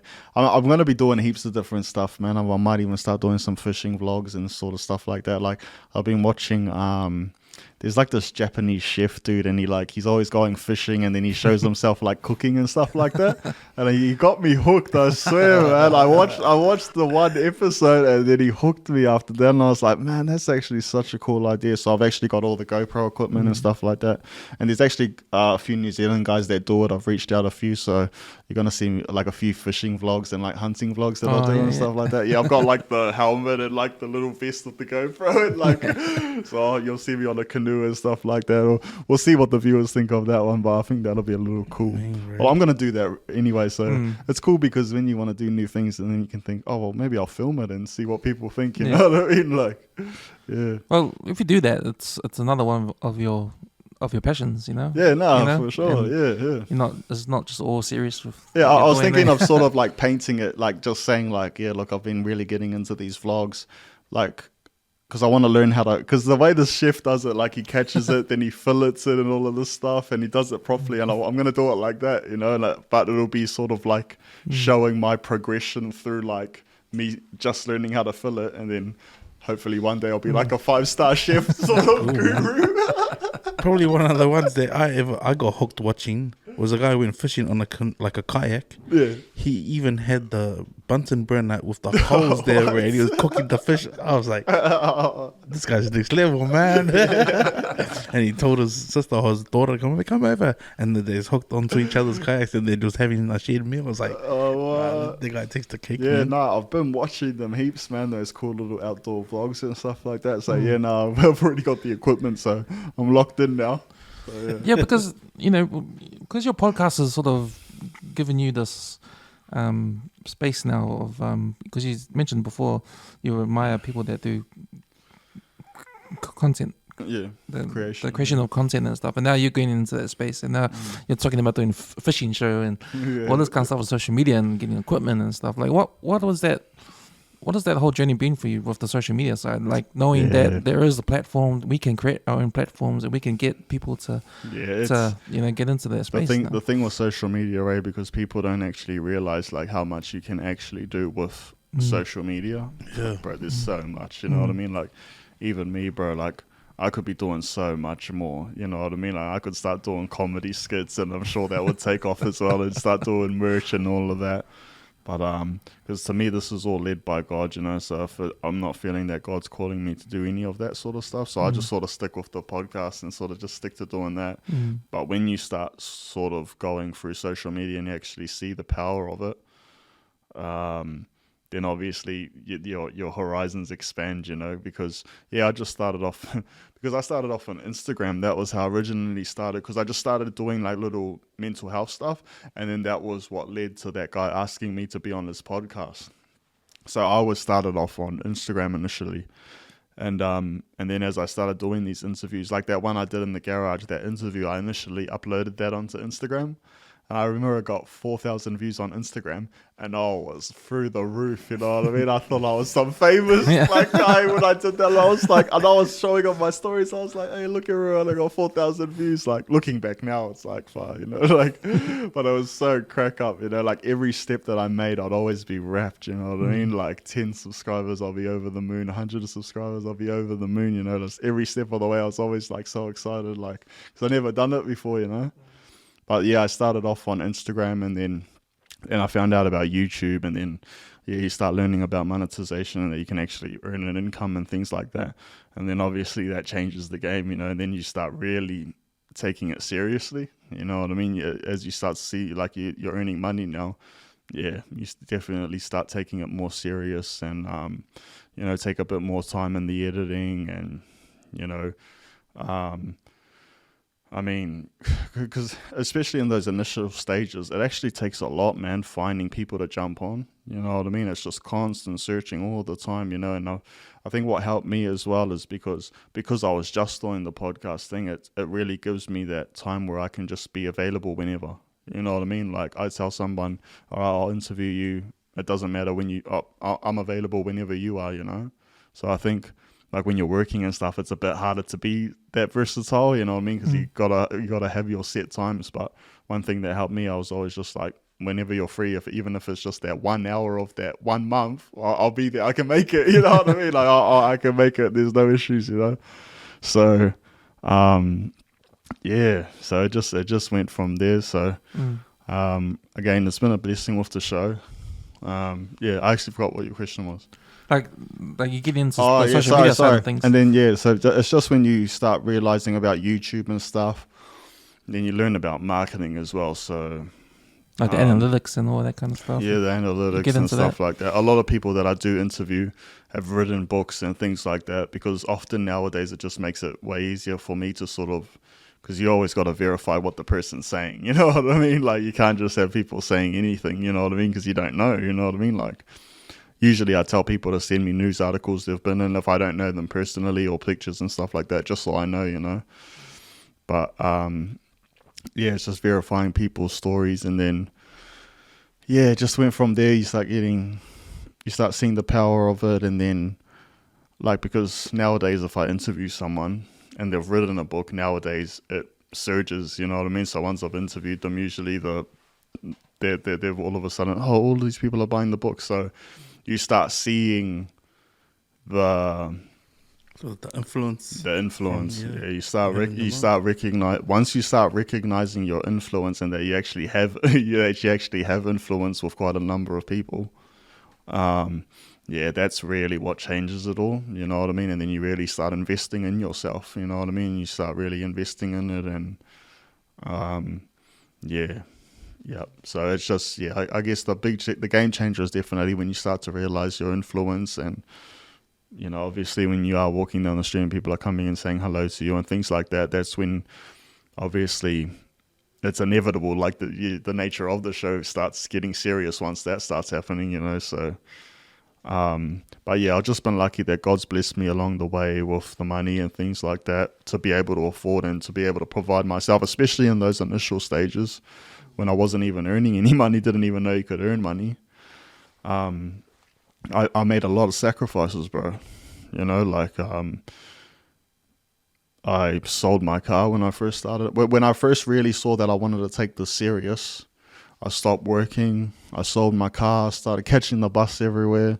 You know, I'm lucky I don't have kids and stuff as well. So it's just I could really just put all my time into the podcast. And but yeah, like I said, bro, I made a lot of sacrifices. Never thought I'd sell my car, bro. Never thought I'd start catching the bus again. But I just thought, man, if I really want to do this and I really want to take this seriously, I got to give it my all, you know.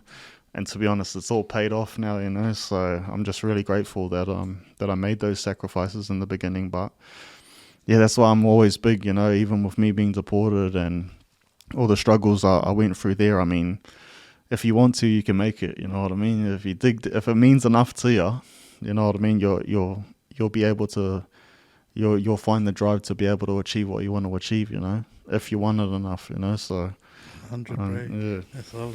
Yeah. It's the time, the time you need, and you're lucky to have that time now. You know, you make the sacrifices you made to get time to do what you want to do. It's hard.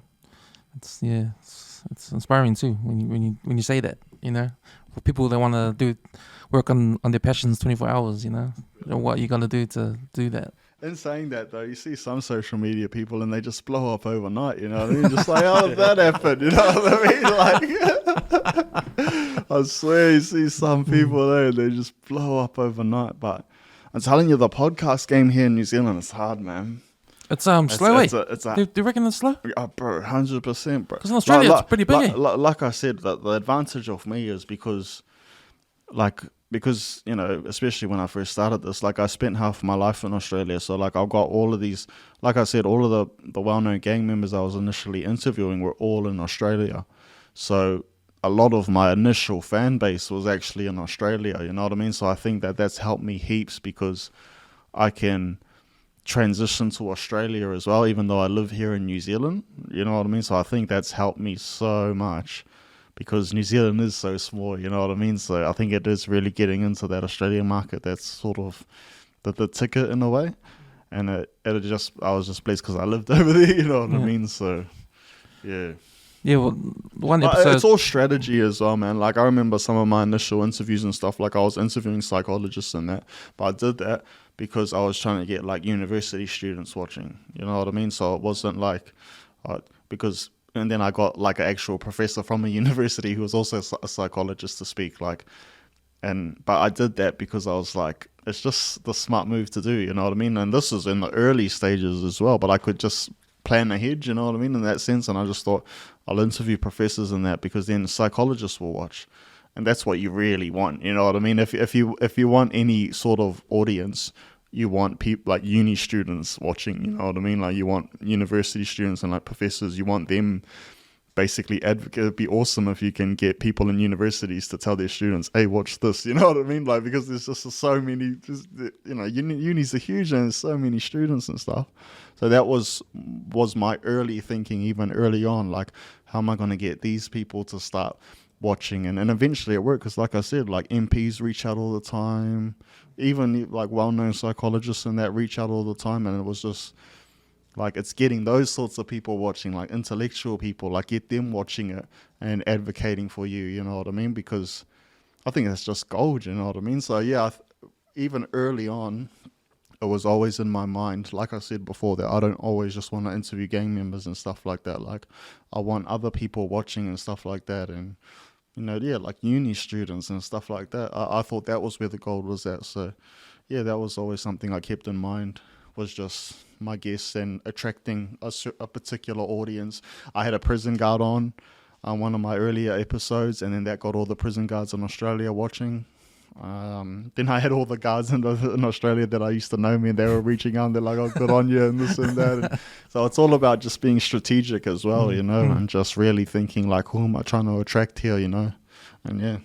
Because it's all part of the same topic, you know? Yeah, 100%. And to get yeah. different perspectives. But and it's getting people to understand that it is just one big. It's just the same conversation. You know what I mean? Like there's all these different aspects through criminology and psychology, and then the actual justice system itself and the inmates. It's all just the same conversation. You know what I mean? So even though I'm interviewing all these different people, really it is just the same. It's just different views of the same conversation. Yeah, different perspectives on different people looking in the same thing. Yeah. You know, so it's good that you get the psychologists on and that. Yeah, I haven't had one on in a while, but in those early stages I had quite a few. So, or even a warden or something. I wouldn't be against it. I'll interview anyone, man. To be honest, like I'd have a cop on there, like. Even just having that prison guard on the show in that early stages, that was massive for me, bro, because even the prison guards, like, in that world, that scene is like, you know what I mean? Like, so even just having that prison guard, and he was a prison guard I knew as well. He was he had done an interview over in Australia, and it sort of went viral and stuff, and then when I saw it and I knew him, I was like, oh, I'll hit him up to be on the show, you know? And, but yeah, even that was a huge step for me, but the thing is, you know, at the end of the day, like being a born again Christian, I sort of see like my past of like criminality and like gang behavior and stuff like that. I see that as that's not even me anymore, you know. So, you know, in a sense, I would just like to move on from all of that stuff completely. But obviously God had a plan with the FELON Show, so you know what I mean? So that's why I've sort of stuck it around. But yeah, I mean, the reality is most people would just want to move on with their lives and forget about all of that stuff. But it's coming to a sort of a shift nowadays as well, where people are sharing their stories now. You know, I mean, heaps of people are sharing these stories, not just on my platform, but even in Australia, you know, you got like Spaniard, and he's interviewing a whole bunch of like crooks and that as well, who are sort of showing the realities of what their lives were actually like. You know what I mean? All these well-known bank robbers and that, we're finding out now that they were in these boys' homes where they were being electroshock therapied and raped and all of this sort of stuff. Like, we never knew about any of that. You know what I mean? Like, and even some of these that abuse and state care video I did, bro, like, those people that were speaking at that event, like, those are some, like, pretty well-known, like, those are some pretty well-known, like, gangsters in this country. And they're talking about just all the messed up stuff they've gone through, you know what I mean? And it's just like, it was so powerful, to be honest. And yeah, just to be able to film that and to be in there amongst those sorts of people and shaking hands with them, I mean, it was a blessing for me, especially because I'm not in that world anymore. So it's cool, like, I get to know them through something else other than crime, you know what I mean? Like, yeah, because there was some, man, I remember this one dude come up to me and he goes, hey, you know, love the show and this and that, and he was shaking my hand, and I was like, yeah. We were talking away. And then later on, I went up to another guy. I was like, bro, where's that guy? Because there was the guy that had sort of based a movie on him. And I was like, I always sort of looked up to this guy, you know what I mean? Like, eh? Was it Larry? No. Nah, it was that Dennis Luke. Yeah, he did 2 life sentences. They did that movie, with the, it was a movie, Resolve. Oh, true. Yeah. And, but I was like, where's that guy? And he pointed to him, and I was like, oh, that's that guy that came up and shook my hand before. And I was like, what? And then I went up to him. I was like, bro, can I get a picture? And that. It was a hard case. But, but to be able to meet him in a position where I'm not in that life, you know what I mean? Like, I'm just, like, to be honest, you know what I mean? I view the best way to move forward would obviously be to leave gangs and to leave that all behind, you know, but you know, there are a lot of gang members that are trying to do good things. So, I mean, anybody that would come out publicly trying to do good things, especially in the gang world, because that's dangerous. You know what I mean? Like, coming out in the gang world saying that you're trying to do the good things, even if you were lying about it, that's pretty dangerous. You know what I mean? Because you can rub up other people the wrong way because they're not trying to change the image. You know what I mean? So, so anybody that sort of steps forward wanting to change and wanting to help, I mean, they got my support for sure. I had a prison guard on the podcast a couple of years ago, and he was talking about his training and to become one, and then his relationship with the inmates when he was working. He's not a prison guard anymore, but he was at that time. And I remember he was talking about the story and all that, and then Then we finished the podcast. And then all comes out the real stuff, you know. It was pretty bad. You know, it's like about the system, how it's bad, it's wrong. Like some of the things that he has to do, and that it's and like I was like, man, you should have sit down and fucking. He doesn't want to get fired, you know. Yeah. But it's that kind of stuff, eh? Like, Yeah. I mean, prison's a world in its own, eh? It's its own world with its own sort of rules and things like that. I mean, it's a place obviously you can get used to, which is unfortunate. Man, I know heaps of the guys that sort of I knew that I had done time with that had really been through the hard units and been through Supermax and solitary confinement. Bro, to be honest, most of them have lost their minds now, you know, like a couple of them are sort of those guys out on the street you see talking to themselves, and bro, they just, like, that's why jail is just such an ugly place, you know what I mean, because let's say you're in those positions when you are at war with the screws and you are at war and you are doing all of this, but the thing is, when they torture you and they do all those bad stuff to you, to them they're just thinking they're just doing it to you in that moment, but really it has a lifelong effect, you know what I mean? And you see it, you know, like I said, guys that I've done time with, they've just lost the plot, bro, you know what I mean? Just gone cuckoo, man, you know, hearing voices and this and that. And it's sad, bro, you know, when you see them and it's just like, man, this dude used to be like someone I hard out respected, you know what I mean? Like, and now he's like the wino on the corner of the street who's talking to himself, you know what I mean?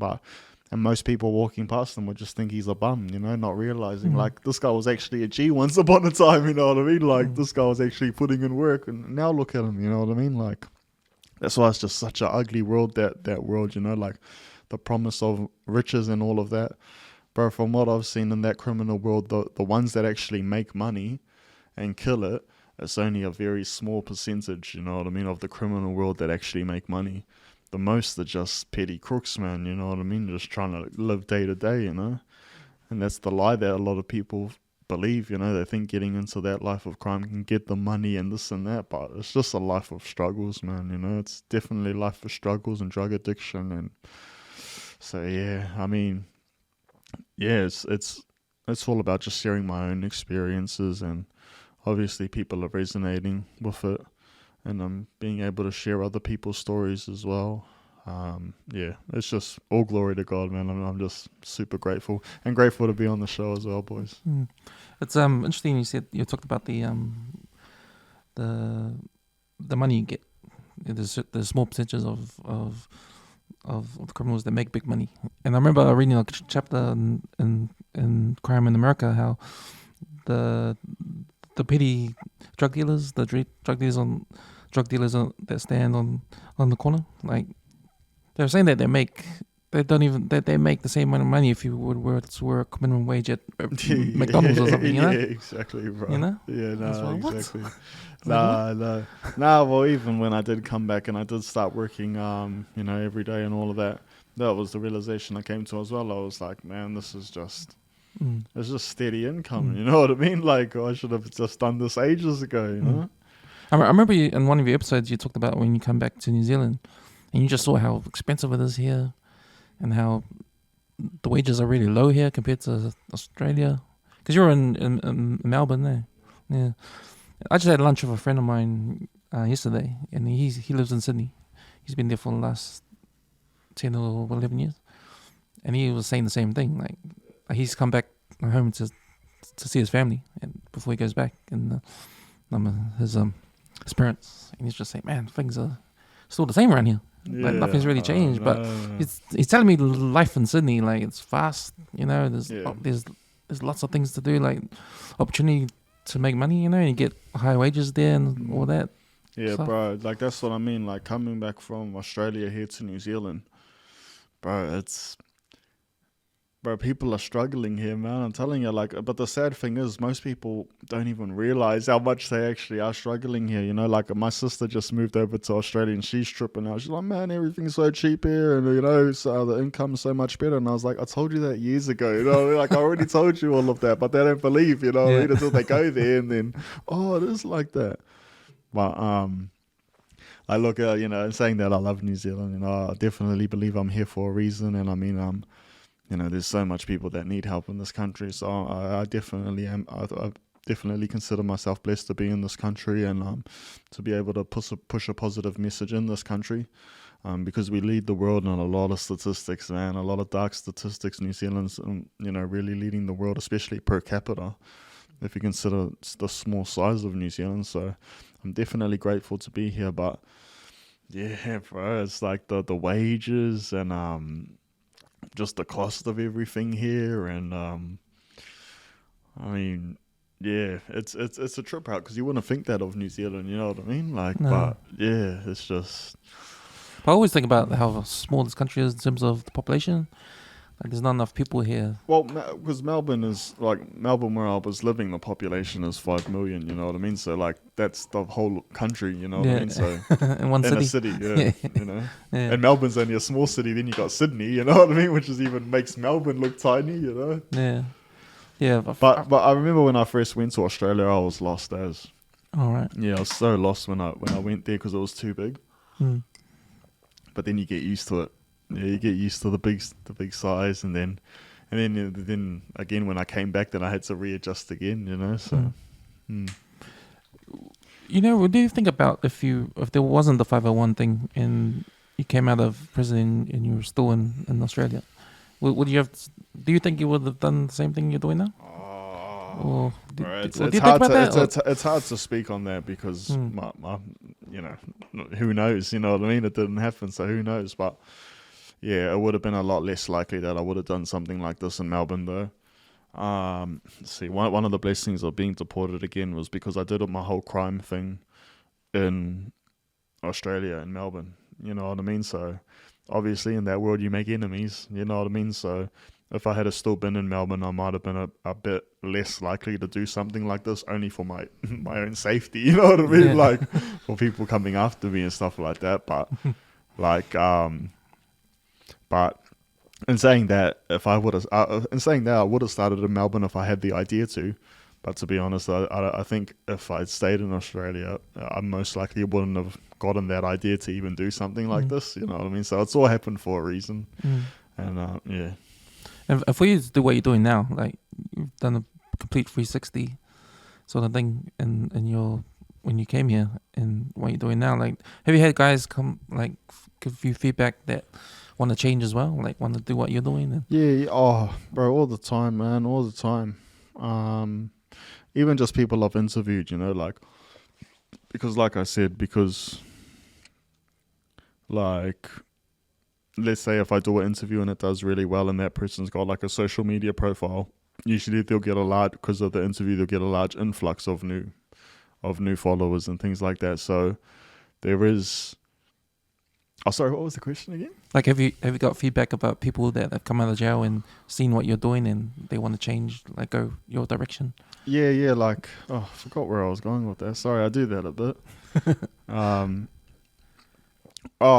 So because the interviews do have that effect where it can get an influx of followers if it's a good episode.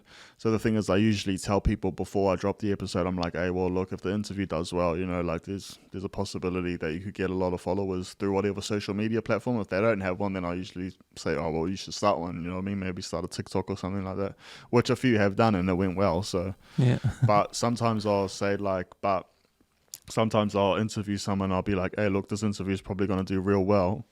Start a TikTok or something. Or do something, you know what I mean, so that people know where to follow you and stuff. But then most people don't, you know what I mean? Even though the interview went real well, you know, but they got to move on in their own timing, you know what I mean? Like from the interview, I always tell them from here, bro, if you get any other opportunities or something like that, take it straight away. Because a lot of people I interview, they also get contacted by media as well to do your story if they're like an ex-bikie or something like that. But see, most say no, you know what I mean? I'm like, bro, why did you say no for? Like, you've already done an interview with me, you might as well just keep going, man, you know what I mean? But people slow down, you know what I mean? Because they feel comfortable with me and doing it, so then they're all goods. But then when it's someone else, I tell them, bro, like, go do it, man. Like, just, bro, don't say no to an opportunity. I didn't, you know what I mean? Like, at the start, anytime media would reach out to me, I'd do a story with them, even though I got burnt out of it. But I'd still do it anyway. You know what I mean? Because good publicity is good publicity. You know. So, but I normally tell people, like build off this, do something else. But to be honest, the majority don't, because I don't know, just self-belief, man. That's a huge one. You just got to believe in yourself sometimes and really put yourself out there on your own, though. You know what I mean? Like, fair enough, you've done it here, but now you got to do it on your own, and that's where people sort of slow up because they sort of lose that confidence a little bit.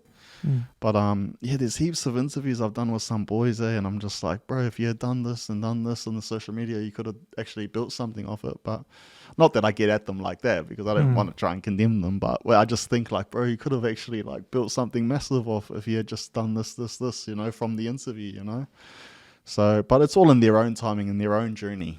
You know what I mean? Obviously, I didn't like things might have been different because that first podcast I did, it only got like 1,000 views, But at that time, that was a lot, you know what I mean? I thought that was a lot at the time.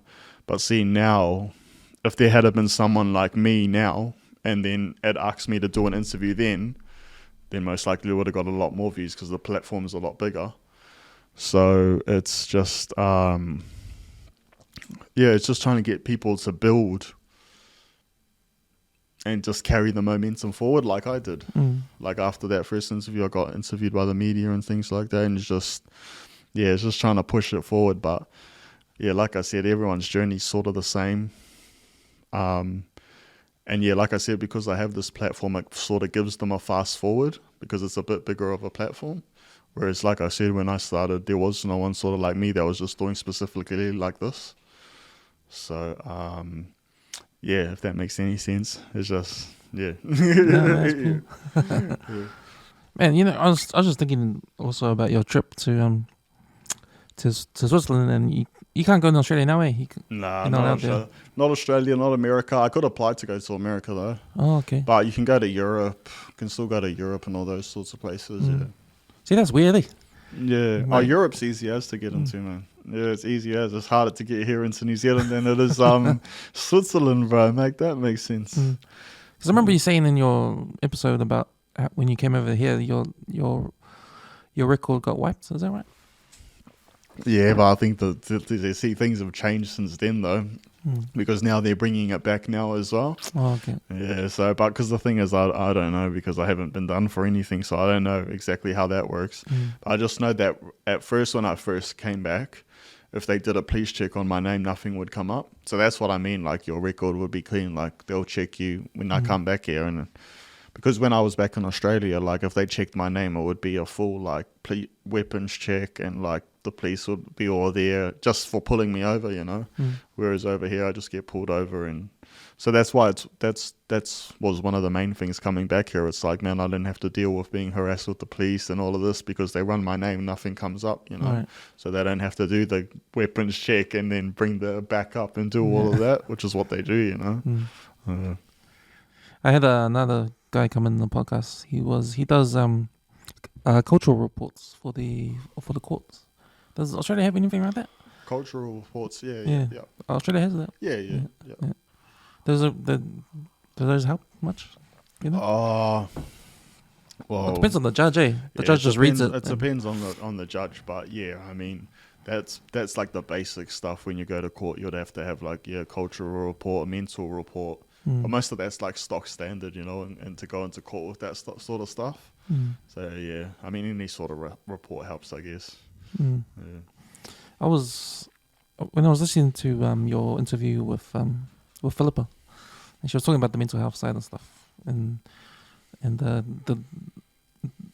some of the conditions that the inmates they go through, and you touched on how they are in solitary confinement and how they come out. Like that to me, that's number one, like priority, to try and figure out a way to not let that happen, eh? But it seems like it's normal, because when you talk about the punishment, like of course the punishment, you got to put them in jail, but what goes in jail is the one that counts. Eh? Yeah. Like how do you balance the punishment with the rehabilitation? Well, the thing is because when you're being sentenced, sort of the punishment is the length of the sentence. You know what I mean? So whether it's a year or 2 years, because the thing is, even if you're in a minimum security prison like a farm thing, even though you'll have heaps of stuff there, you still can't leave. You know what I mean? So there's still the punishment that you can't leave. You know what I mean? So in the sense, the sentence is the punishment, but the actual prison should be rehabilitation. You know what I mean? And trying to change people and all of that. It shouldn't actually be a punishment. The actual facility itself. The punishment is losing your freedom. So, So the balance, they've got that wrong. Eh? Yeah. It's meant to be how it is, but it hasn't been run like that in a long time.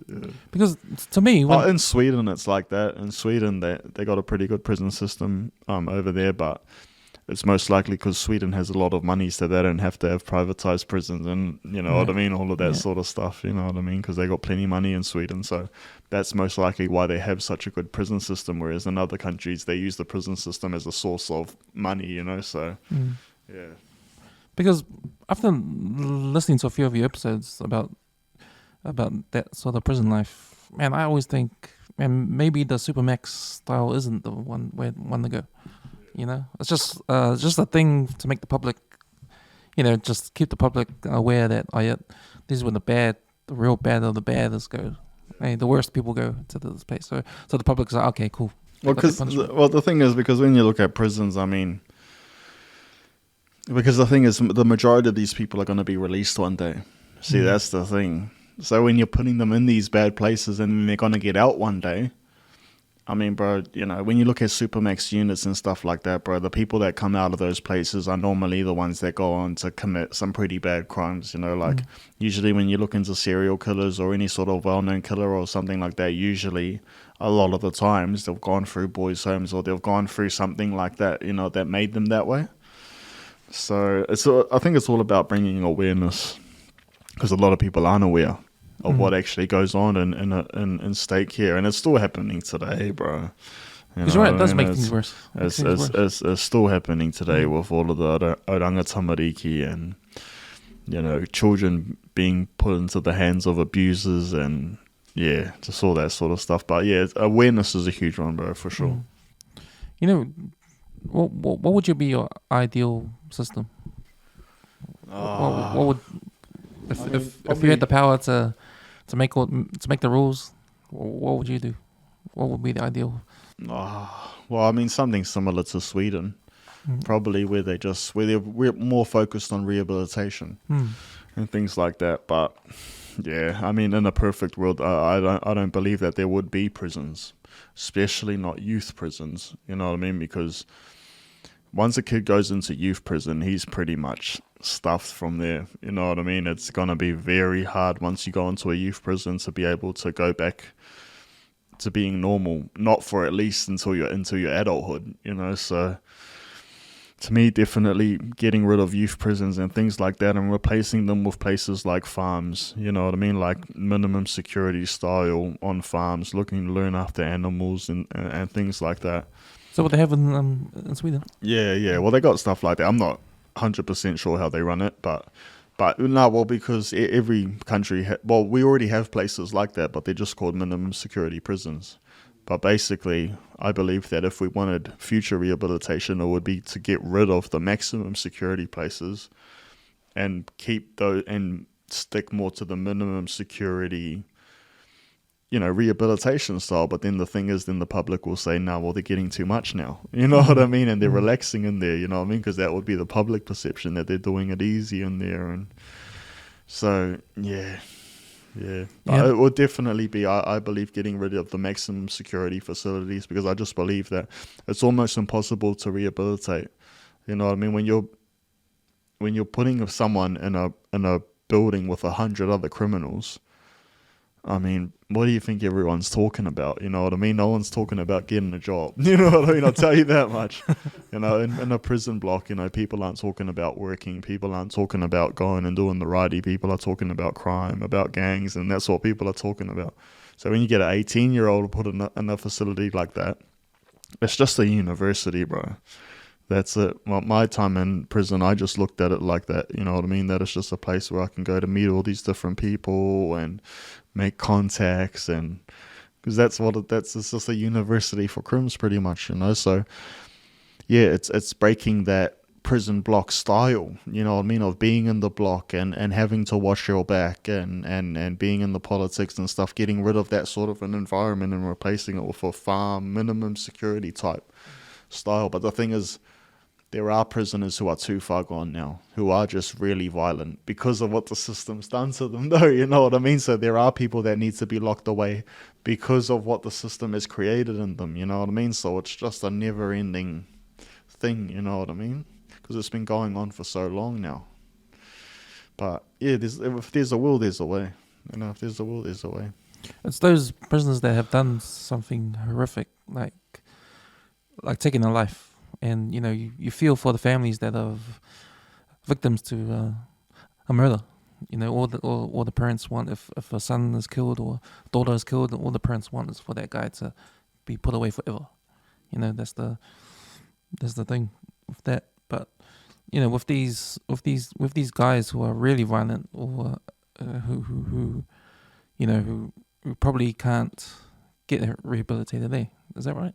Is that like what's the, because when we talked about balancing the punishment with rehabilitation, like these guys who are absolute murderers, you know, with no heart, but probably are like that because of the system itself. You know, it's like a cycle thing. That's what I mean. It's that cycle. It's just a never-ending cycle that the system creates the monsters and then locks them up. You know what I mean? So it is just a never-ending cycle. You know. So yeah, it's not looking pretty. I mean, for the future of this country, because I mean the way the prisons are running there now. I mean, they're no joke. Like I heard that if you go to maximum security here, if you're not in a gang, like you'll be joining one, pretty much. You know what I mean, for your own protection. So that's how the jails are being run at the moment. So I mean, but then the thing is, it permeates from the prison to the streets. You know what I mean, because it's all run from prison. You know, everybody knows that. You know, it's all at the top. It's all in prison. You know, so they control everything of what happens on the street. So if you've got these people in just this violent, cutthroat environment, then they're going to be telling their guys on the streets to be doing all of that sort of stuff. So it's just because the society's only told a certain part of it. You know what I mean? They're just told, oh yeah, they're being locked up in a really bad place and they're being punished for it. And then society's like, oh, okay, cool. Not thinking about, they don't tell them about the part where he's going to be getting out. You know what I mean? Like they're going to be back out on the streets probably in a couple months or a couple of years. They don't tell them that part of it. So then where is the asset of people of putting a person in that sort of environment? You know what I mean? Because then if they start thinking, oh well, this guy actually could live next to me one day, then maybe they'll think different about locking up that guy and throwing away the key. Maybe they'll start thinking about, well, maybe rehabilitation, you know. But it's just the way that our minds are shaped, you know, to think about certain things. So yeah, but yeah, you just gotta pray on it. And like I said, there are people doing some good things in the justice system and that. So it's not all just bad people, even with the officers and stuff, you know. It's not all just bad people. There are a lot of good people as well, but it's just a bad system, though. So, yeah. But, yeah, one step at a time. It's one step, but, man, you're doing a big leap with your podcast, man. That's what I said, man. You're shining light on all this stuff, you know, with public perception. And all they need to do is hear your podcast to find out that side of things, you know. And it's, man, it's just so good. It's just so good to get that perspective, you know. No, I appreciate it, man. And again, I appreciate you guys inviting me down here. You know, it's been awesome. It's been a while since I've been interviewed, so yeah, it's been good. How's it feel? Yeah, it's good, man. It's good to chop it up with you guys and kick back. Yeah, for sure. So, what's happening next few weeks for you? Are you still on break, or you got more interviews well, I lined say up? break, but then next minute. But yeah, no, I'm heading to Wellington this week, so there's going to be a march down in for the missing people here in New Zealand. So I'll be there, but I'll probably interview a couple of the families while I'm down there of these missing people. So they'll talk about the cases and things like that.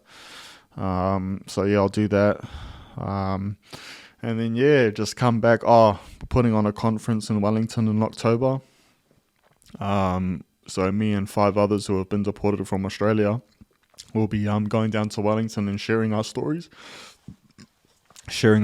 of what we've been able to overcome since being deported and how we're doing positive things now. So we'll be doing that in October. TVNZ might be shooting a documentary surrounding the whole thing. So that'll be cool if they end up doing that.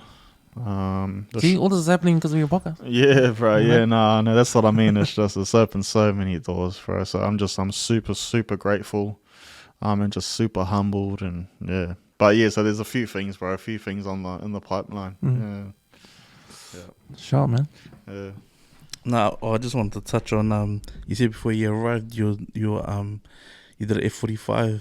So but you've come a long way, man, because I know the pods and the interviews can be tiring, but it's good to see that you're taking care of your mental health and your well-being as well. So I just felt like, man, having you on would be a good chance for you to lay something, because you probably get bored one day and you might want to chop this up and have a watch and just remember where we're from now, And it's been a privilege having you on, bro. 201. Yeah, nice, solid. man. Speaking of that F45, like, you post up pictures of yourself back in the days, eh? Yeah. Big dude. Lean now. Lean, pretty lean now, eh? Yeah, Plant-based diet, plant-based diet. Yeah. I don't get into so much the physical exercise now, man. Like in prison, there's nothing else to do, you know? And then you get out and then, I can't be bothered anymore. But I still do keep it up. I just started at 45 again because I've been getting too lazy, man. I've been getting too lazy, too much junk food eating, so I gotta get back into it. But mental health is a big thing, bro. I mean, don't get me wrong, bro. My life's not perfect, like a lot of people come up to me and things like that, and about the show and stuff like that. But yeah, bro, I'm just doing normal, you know what I mean, bro? Just a regular dude, man. I'm just doing normal stuff. Or doing big, I'm a normal dude doing big stuff. Yeah, doing big stuff, doing big things. But yeah, no, it's just continually moving forward. To be honest, I'm pretty excited, bro. I'm excited for what the future holds. Because bro, when I do things, I don't do it small, bro. I do it big. I do it all out. So I'm shooting for the stars with all of this, man. I wanted the FELON Show to go worldwide, and I'll take everyone with me. So, much love to you guys for having me on again. And it's cool to have 2 new friends as well. So, Appreciate it, Appreciate it, brother. Thanks a lot, man. Much love, bro. So can you tell our listeners where they can find your show? Yeah. Check me out on the FELON Show, FELON. It's like the Ellen Show, but with a felon instead.